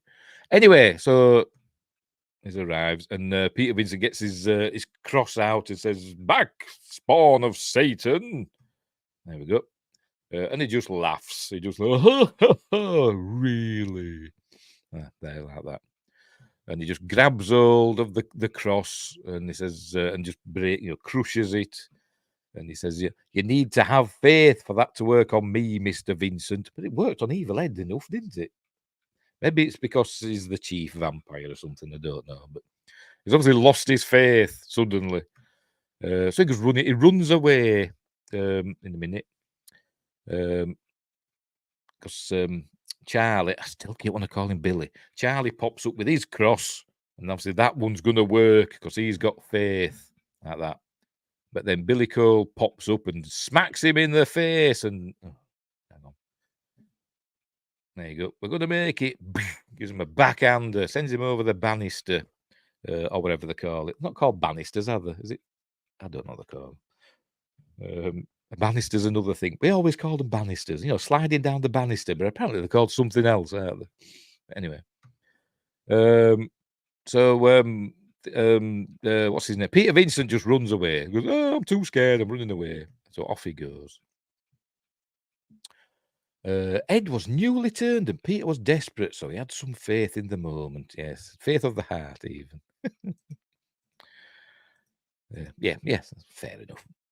So he runs round next door to Charlie's house and is trying to call the police, but we see that the phone line's been cut or ripped out, and he hears a noise upstairs. And no, he doesn't. He just thinks, "Oh, Mrs. Brewster." Maybe he does hear a noise. I don't know. But he goes running upstairs, and he must think Mrs. Brewster's got a terrible wig on or something. And he says, Mrs. Brewster, the phone lines are being cut. And then Evil Ed pops up and says, "I know, I did it." And he says, "Where's Mrs. Brewster?" Says, this is a great scene, actually. It's really good acting, I think, from Stephen Jeffries here, where she's working nights, but she left a note. And he says, "His dinner is in the oven." He says it in his cool way. And then he goes, "Rah!" He's all slavering and stuff. So Peter Vincent falls out of the room and he lands on the table. The table breaks. There we go. And Ed's turned into a wolf with glowing red eyes, as we see in a minute. He comes running at Peter Vincent. But Peter Vincent picks up one of the table legs, and they both go down. There you go, goes down. He's impaled the wolf. Now this is obviously a model of a puppet or whatever of a wolf, but it's so disconcerting. It's just the way it moves and it's twitching and that look. And it's obviously just a puppet with probably wires or something on it. I don't know, but as it's dragging itself, as it's trying to drag itself, under the stairs or whatever, out of the way, there's just something creepy and disconcerting about it. This is for me anyway. But anyway, we're watching the wolf turn back into to Ed. There we go. Cool bit of however they did it. I probably just stretched a foot and maybe played it in reverse. I don't know. Another bit with the hand as well. There we go. Not quite as I'm not sure what they're trying to show here, because his hands just obviously they just melted the hand, didn't they? And then just played it in reverse. So how does that show him turning from a wolf into a human? I don't know, but it's a cool effect. Whatever. And then we see the sort of like the half transformed Ed, like half wolf, half human, with still the table legging, and he can't pull it out. Maybe it just hurts too much. I don't know. But this is actually Stephen Jeffries in the prosthetic. You'd think they'd just get a stuntman or something, wouldn't you? Because you don't see him. But it's actually Stephen Jeffries in there, and they were essentially in there basically an entire day, more or less, in this suit and stuff, and the prosthetic head on that were, I think, must have been radio controlled or whatever. I don't know. But it is it's a good scene where he's changing back and dying essentially. And there we go, starting turning back. And on this, they needed some, I can't remember what they call it, some fluid for his eye and his mouth. And they thought it was this harmless stuff that they use, for like stuff that it's like a food thing. They use it in donuts and stuff like that. So just add a bit of glistening or whatever on the eye and around the mouth. And they picked wrong thing up. They used glue, so he got all glue in his mouth. Anyway, but that's by the by. Anyway, it's changing back. There we go. He's changing back into Ed, and with his table legs sticking in him, and he's close to death, and Peter's watching him, tears streaming down his face because it's all sad. And then, hang on, is it going to show it in a minute? Hang on, is it going to show it? There we go. And then this last scene. What they did for this now, it's showing Ed who's passed away now. Yes, but does he die? Well, no, he doesn't, does he? Well, I don't think he does. He does here, but Peter Vincent obviously doesn't know his vampire lore properly, does he? As we'll see in a minute. But anyway, on this bit here, to get this effect, what they did, on they got like a grid on where on the, I don't know, the monitor, whatever. They got a grid and drew a line around the side, the edge of his face and stuff. And basically, the makeup guy started applying this X onto him, and they did it in reverse. Started applying it, and then they'd film a bit, and then apply a bit more, film a bit more, and apply a bit more, and do that, and then played it in reverse, and it looks like it's disappearing. So that's what they did there. Is it going to show it? Well, you're going to play or what? I've pressed the wrong button. There we go. There you go. It disappears, which shows he is at peace.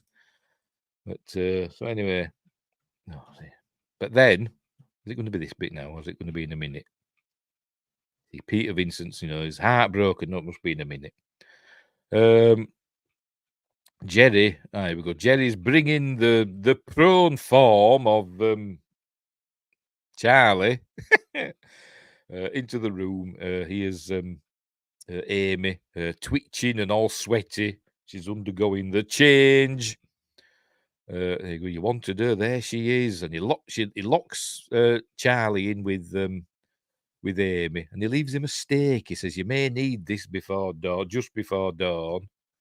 So he's prepared, even though Amy is, the spitting image of one of his past loves, is willing to take the chance that Charlie might kill her. Maybe he just thinks he won't. Anywho, back at Shea Brewster. Here we go. We see Ed there. And he does a stupid thing here now, doesn't he? Here we go. He gets up and pulls out the steak. And as we all know, when he gets on with it, there we go.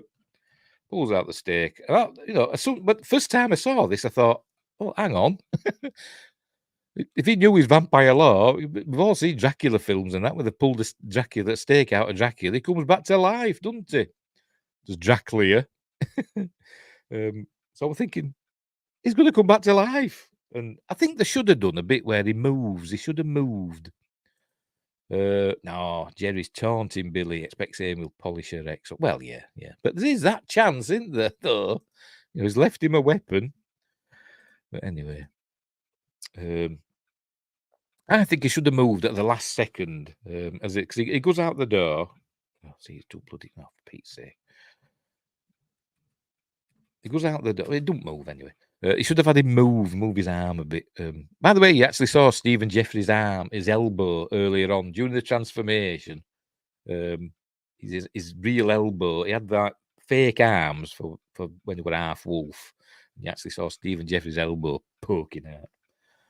But anyway. Yeah, I think we should have seen him move or twitch or something like that to show that he was, coming back to life. But we don't. Right, so he leaves. He goes back next door. There you go. Steak in hand. He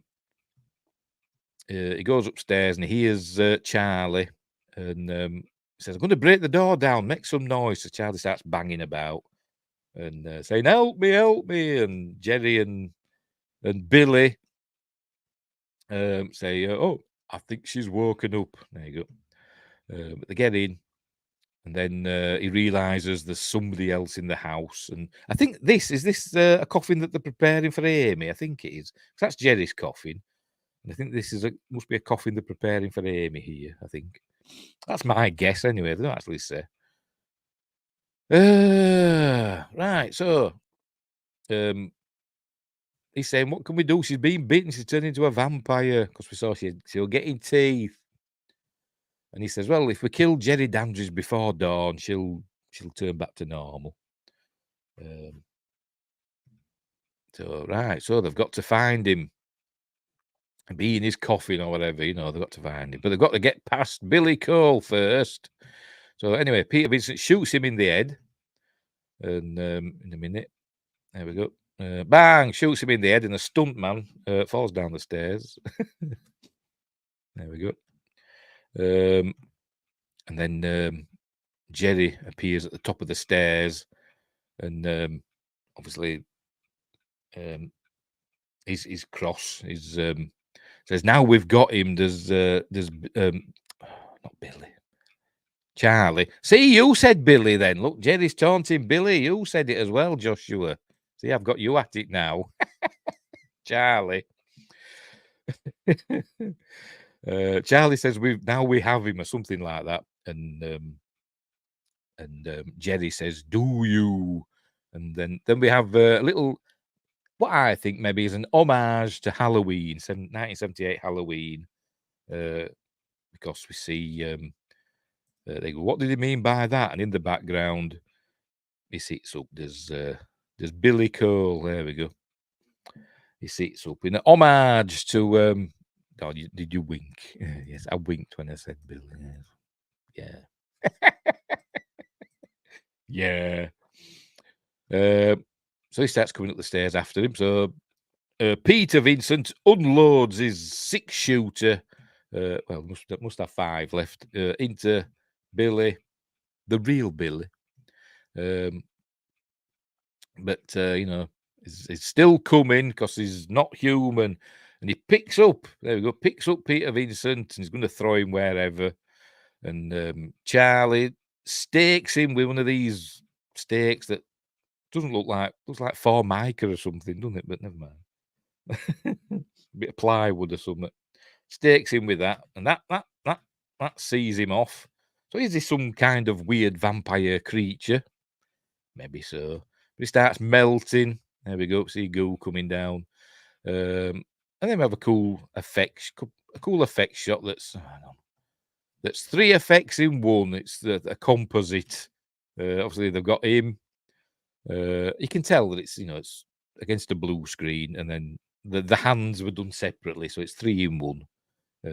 Just melting hands and faces. It's one of his eyes looking the wrong way. So he starts melting. There we go. And then he just turns to dust and goes down the stairs. There you go. There's his skull. And for some reason, he's got angry skull eyes. For some reason. I think he's supposed to have little horns as well there on his forehead, like little nubs, as though he's got little horns. It's maybe some kind of demon or something. I don't know what it's supposed to be. Anywho, they're going to check on Amy, but she's changing even more.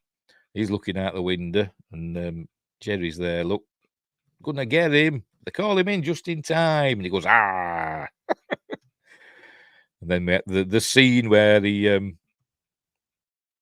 going to go down to the basement now, I think, or wherever. They're going to try and find Jerry, and this is the scene where. Let's go back up. Where are we? Here he is. He's calling to her. Is Jerry. I command you to awake. He's really, giving it his all. Come on, get on with it. So anyway, she's turning now into a vampire. So she's going to get bigger boobs in a minute, which is cool. There we go. Show me how much you love me, Amy. For some reason, he's talking differently. I don't know why. But kill them both. How he says it. But we see she's got a Sith eyes. Both. Wow, that look. You can see it, look. So she's going to get them now. They've got to worry about her. And then for some reason, it hits the house. Takes it out on the house. So they go in to see Amy, and they see she's on showers. Not going to bloody showers, is it? For Christ's sake. You see she's turned into a vampire, so he locks her in. It's the teeth. Ever tried to talk with fake fangs in your mouth? Stop sticking up for it. Oh dear. But you won't go both, would you? Anyway, never mind. It's still great. I still love it. Just taking the mickey. Here she is. Look, there she is. She's being unhappy for some reason. Right. Oh, there he pops up at the window. Goes, look, I'm a vampire. They go, oh, run away. And then he runs away. Right, then he comes out, and for some reason now it's almost dawn. I don't know what time it was. I wasn't paying attention what time it was when they got there, but it's now like 6 a.m. I think it says on the clocks in the background. There we go. Have we missed a bit where he came? I think we missed a bit where he came through. There we go. Then he comes through the stained glass window. There we go. And then he gets back up, doesn't he? Does all that. And then I think we see by the clocks dawn. You see, it's getting light outside. Look, run away, run away! That Monty Python. So he gets this cross out, and then he's laughing. You've got to have faith for that to work on me, Mr. Vincent. So obviously he's got his faith now, but as you can see, it's getting lighter. It's getting lighter outside. I think on the clocks it says it's like 6 a.m. and so like hours it seems has passed. Unless like they got there at like 5 a.m. I don't know, but there you go, 6 a.m. Then see all the alarms are going off. Not alarms, you know what I mean? Chimes, that's what I'm thinking of.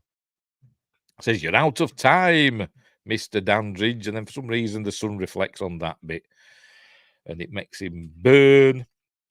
So another cool effect. There we go, a bit of animation. There you go. We see him transform, like in shadow form, which is cool. And we get a stop motion bat, which then I can't remember who designed the bat. I don't know if it was Steve Johnson or one of Richard Edlund's or Randall William Cook. I can't remember, but it's a cool vampire bat monster. Here it is. Look, whee! And it gets Peter Vincent, but he's got his dove. It's still hanging onto that table leg. Thank God. Very cool effect for Dandridge's fleeing. Yes, it is cool. Cool effects in this. Cool effects. There we go. Do you know what? For some reason, I don't know why, but that reminds me of Tom Holland. I don't know why. That face. Look up Tom Holland. It must be the eyebrows. Tom Holland's got eyebrows, and it just reminds me of Tom Holland's eyebrows. The director, not Spider-Man, Tom Holland. Anyway, so they're having a struggle and a bit of a fight and all that, and he scratches him, and there he goes trying to bite him, but he lifts him up, and the sun makes him fly away like that. So he flies off. Another cool bit of stop motion, quick bit of stop motion as it's flying down the corridor. There we go, knocking over a bust. So he's gone down to the basement, back to his coffin. So down they go. All these suits of armor, because we've all got suits of armor in our basements, haven't we? Oh dear. Just kept it. He just kept his suits of armor from the olden days, because you never know. So they're looking for him. And they hear a noise, and he says, "I'll go check it out. You keep looking for the coffin." And it's Amy in a minute. There we are. Amy's here, and see, I've missed a bit. There you go. He's found the coffin. There we go. Amy's here with the fake boobs. They made like a Steve Johnson again. Made a prosthetic chest for her to fill her out a bit, to make her look more seductive. Nah, it's just a bulletproof vest. Ammo. It's got machine gun jubblies. But that's he's trying to seduce him now. They made him look all sexy vamp. But he's found the coffin, but it's locked from the inside, so he's got to hammer his way in. But by the way, a hair's grown. By the way, have you noticed a hair's turned into a vampire? Makes your hair red and makes it grow as well for some reason. And I don't know if she had red nail varnish on as well earlier. I don't know. Probably not. But he gets his cross out, and she turns away from it. She says, "I'm sorry, I'm sorry." This is where I get the famous mouth on her, which was designed over the weekend. It was made over the weekend. Because Tom Holland said to Randall William Cook, "Can you do us, a prosthetic mouth, a mouth from hell?" He described it. Can you make us a mouth from hell for Amy? He says, "But with no money, can you do it for free?" And they went, "Yeah, okay. We need it, first thing Monday or Tuesday or whenever." So he only had like a couple of days to do it. So basically, he just did a quick mouth prosthetic. It says it'll only be on screen for like a second, it'll be, and then be done with. But we had to say it a few times. It ended up on the poster, one of the most famous things in the film, isn't it? Which we'll see here. When she looks up, he reaches out to her. There we go. Din, din, din. And by the way, she's got these, I keep forgetting what they call them.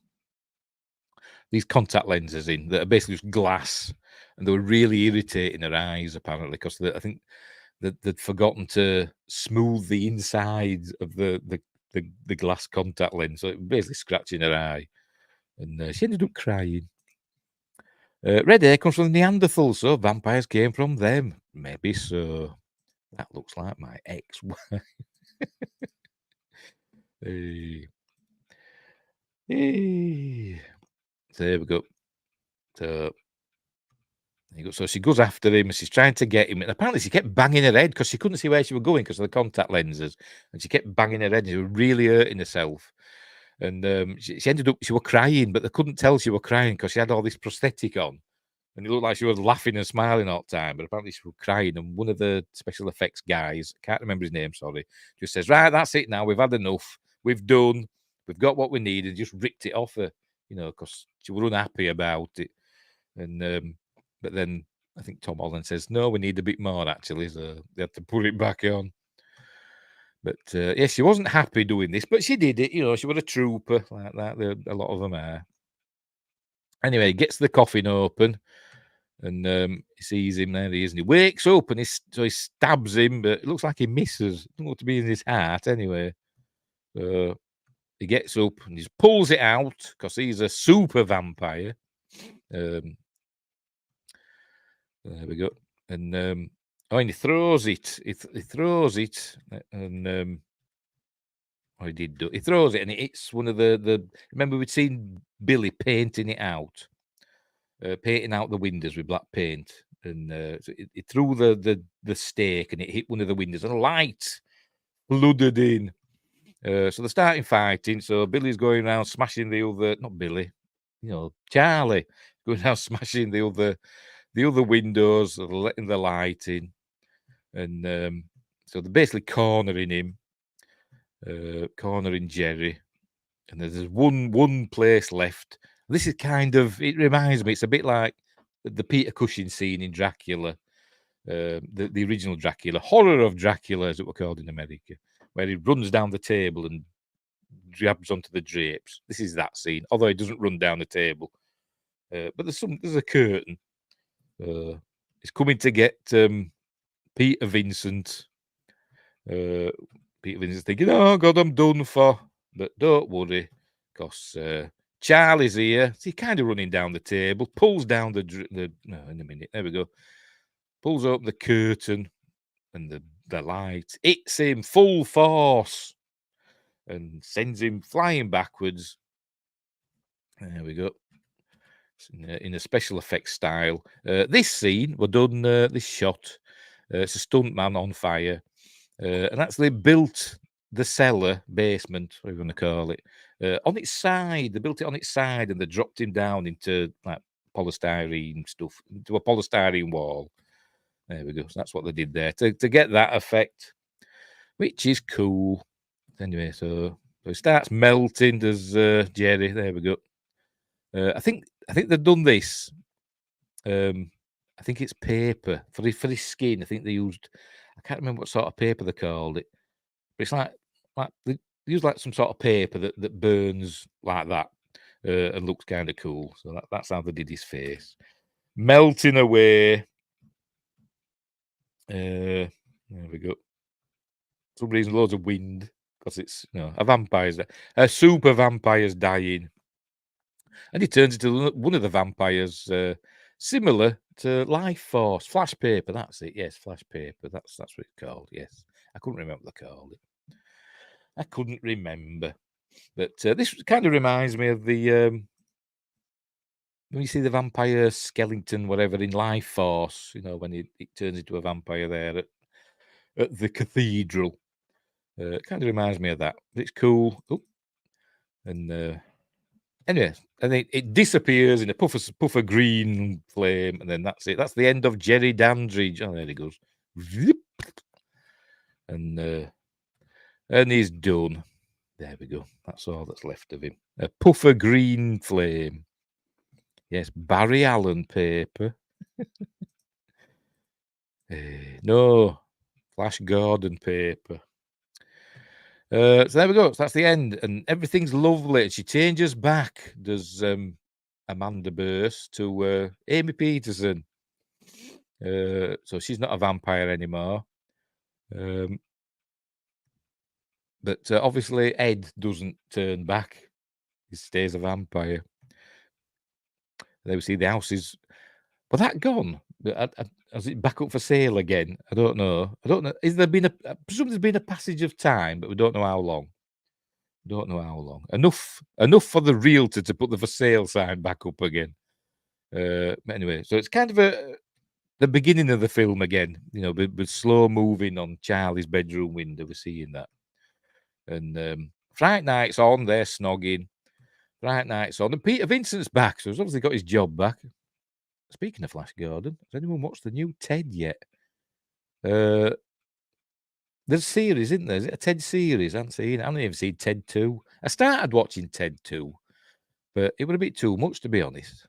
I didn't like it. I liked the first Ted, but the second one, it was a bit too Ted, a bit too Seth MacFarlane, if you know what I mean. And I didn't like it. But no, I haven't seen the series yet. If it's started. Anywho, there he goes back once more as host of Fright Night. Don't know how. Maybe he's got some photos that he blackmailed the studio with. But he gives Charlie a wink. He says, "I thought I'd let vampires rest for a little while." Right, Charlie. So there he's got a nod. And they're gonna watch a film about aliens. There we go, stalking a summer camp. And I'm sure this is a real film, and I can't remember what it is. I can't remember. I'm sure I've seen it on something, and I can't think what. Does it say in the trivia section of IMDb? Let's have a look. Oh, excuse me. Let's have a look. Does it say? Did it? I don't know where to start looking. What it? Oh. It says here this were a 3D film. This was Paramount's first 3D film. Am I on the right? Oh no, I'm on a different. I'm on the wrong thing. I went on Friday the 13th, when I looked up that other fella earlier on. Eh dear, what am I like? There we go. Right, where were we? Trivia. I forgot what I'm looking for. Oh, yes, what this film is here. Yes, right. See if it says in the trivia. Let's have a look.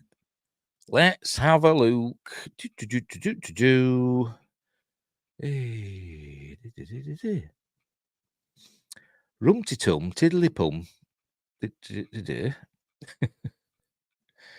Just bear with me. Talk amongst yourselves just while I look down this list of trivia. Hopefully there ain't too much. It probably won't tell us. Or I've just missed it.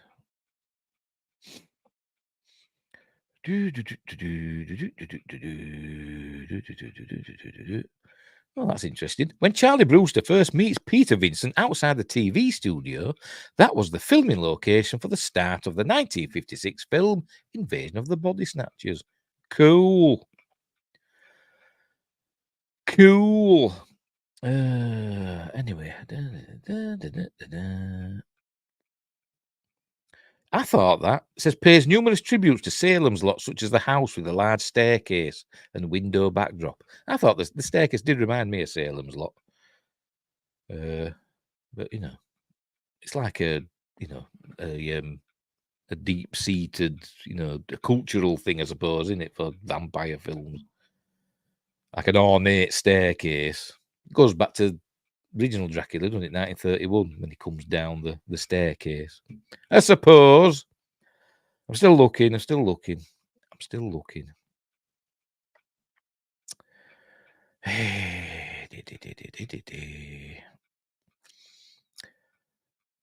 I don't know. I can't find it. Jerry Dandridge's origin is Romanian, and it is uncertain what his real name was. Jerry Dandridge, and they spelt it wrong, by the way, in this trivia, was possibly an alias. Well, I'm sure it was. I'm sure it was. What's his sister? Is his sister called Dandridge in the sequel? I forgot her name. Oh, so just go by her first name. See, this trivia here, Charlie is said 62 times during the movie. Is that? Did they know we're going to be doing this and saying Billy all the time? Probably.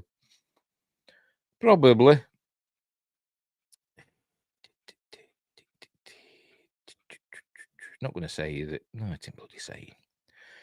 It isn't saying.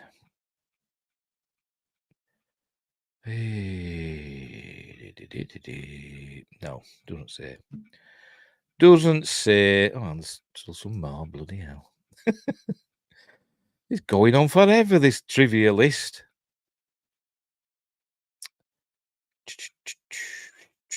Nope, can't see out. Can't see it. Never mind, don't matter. Doesn't matter. And Billy was said 63 times during the stream. Yes, it was, yes. You find out at the end that she was Jerry's sister. Yeah, I know. She says in the Fright Night 2 that she's Jerry's, but I can't remember what name. Just she said Dandridge. See, yeah, it's all right. Okay, no, I've not seen the Ted series. I can't remember. I've seen this on something, and I can't remember what. But maybe Mystery Science Theater 3000 or something. I don't know. Anywho, so that's on Fright Night. And he looks over. There's Charlie, and he sees. Oh, see, I've missed it. Look, let's go back again. He just glances over, and he sees the house across the way, the old Dandridge place.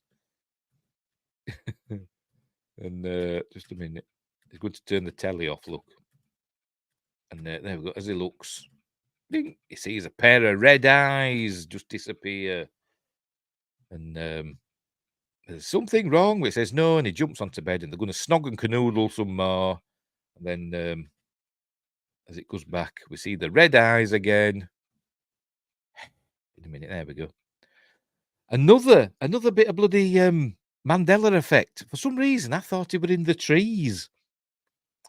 I was waiting for this bit coming on, and I thought, I'm sure we saw the low. You can see him there. Oh, you can't, but you could just see a shadow that leaves.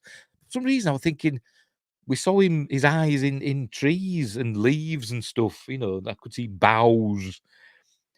But obviously not. It's just in the house next door. Weird. You can see some form there. I wonder if put the brightness up. I don't know. Would you see something there, or just somebody holding two red torches? But we're assuming this is Evil Ed. He's still a vampire. Because he say, "Oh, you're so cool, Brewster." And obviously he's not saying that. That's just a replay of earlier. But it's telling us that maybe that's Evil Ed. It probably is, isn't it? Because he pulled the stake out. Anyway, that's the end of the film. So there we go. Anywho, nothing like a good horror. Not these days, anyway. There's some now and again. So there we go. It's the end of Fright Night. A great film. I love it. I think it's really, really good. And Joshua Kanapke quotes it every week. It's that good. But I really like it. It's, like I said, Tom Holland's first directorial film as director. And he knocked it out of the park. And probably because he got no studio interference. They were busy doing other films that they thought would be bigger, like Silverado and another one which I've forgotten. A John Travolta one. Not Staying Alive, another one. They were dealing with films that they thought would make them money, which didn't, and this one did.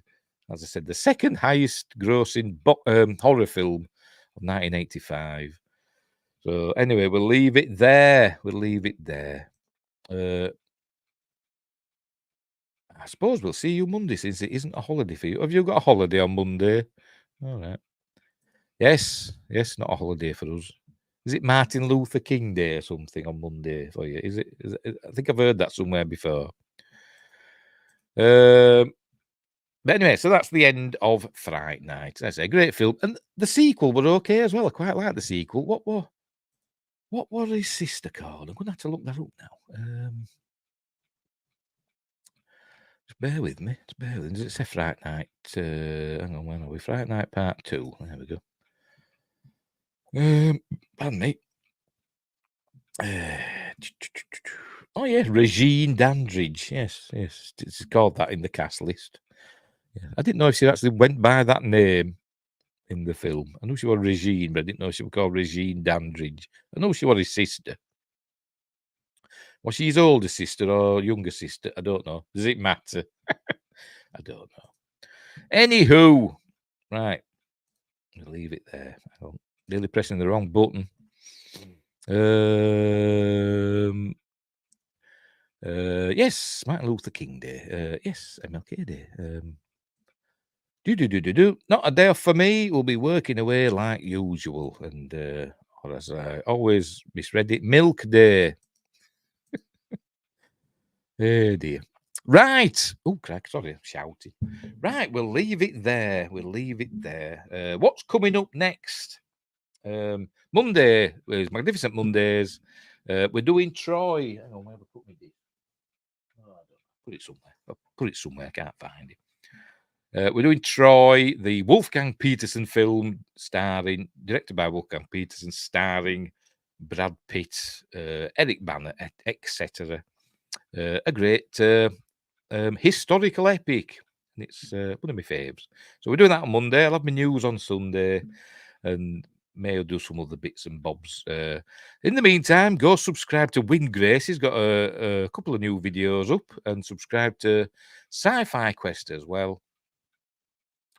And but until Monday, I'll see you then. Yes, an amazing cast for Troy. It is a great film.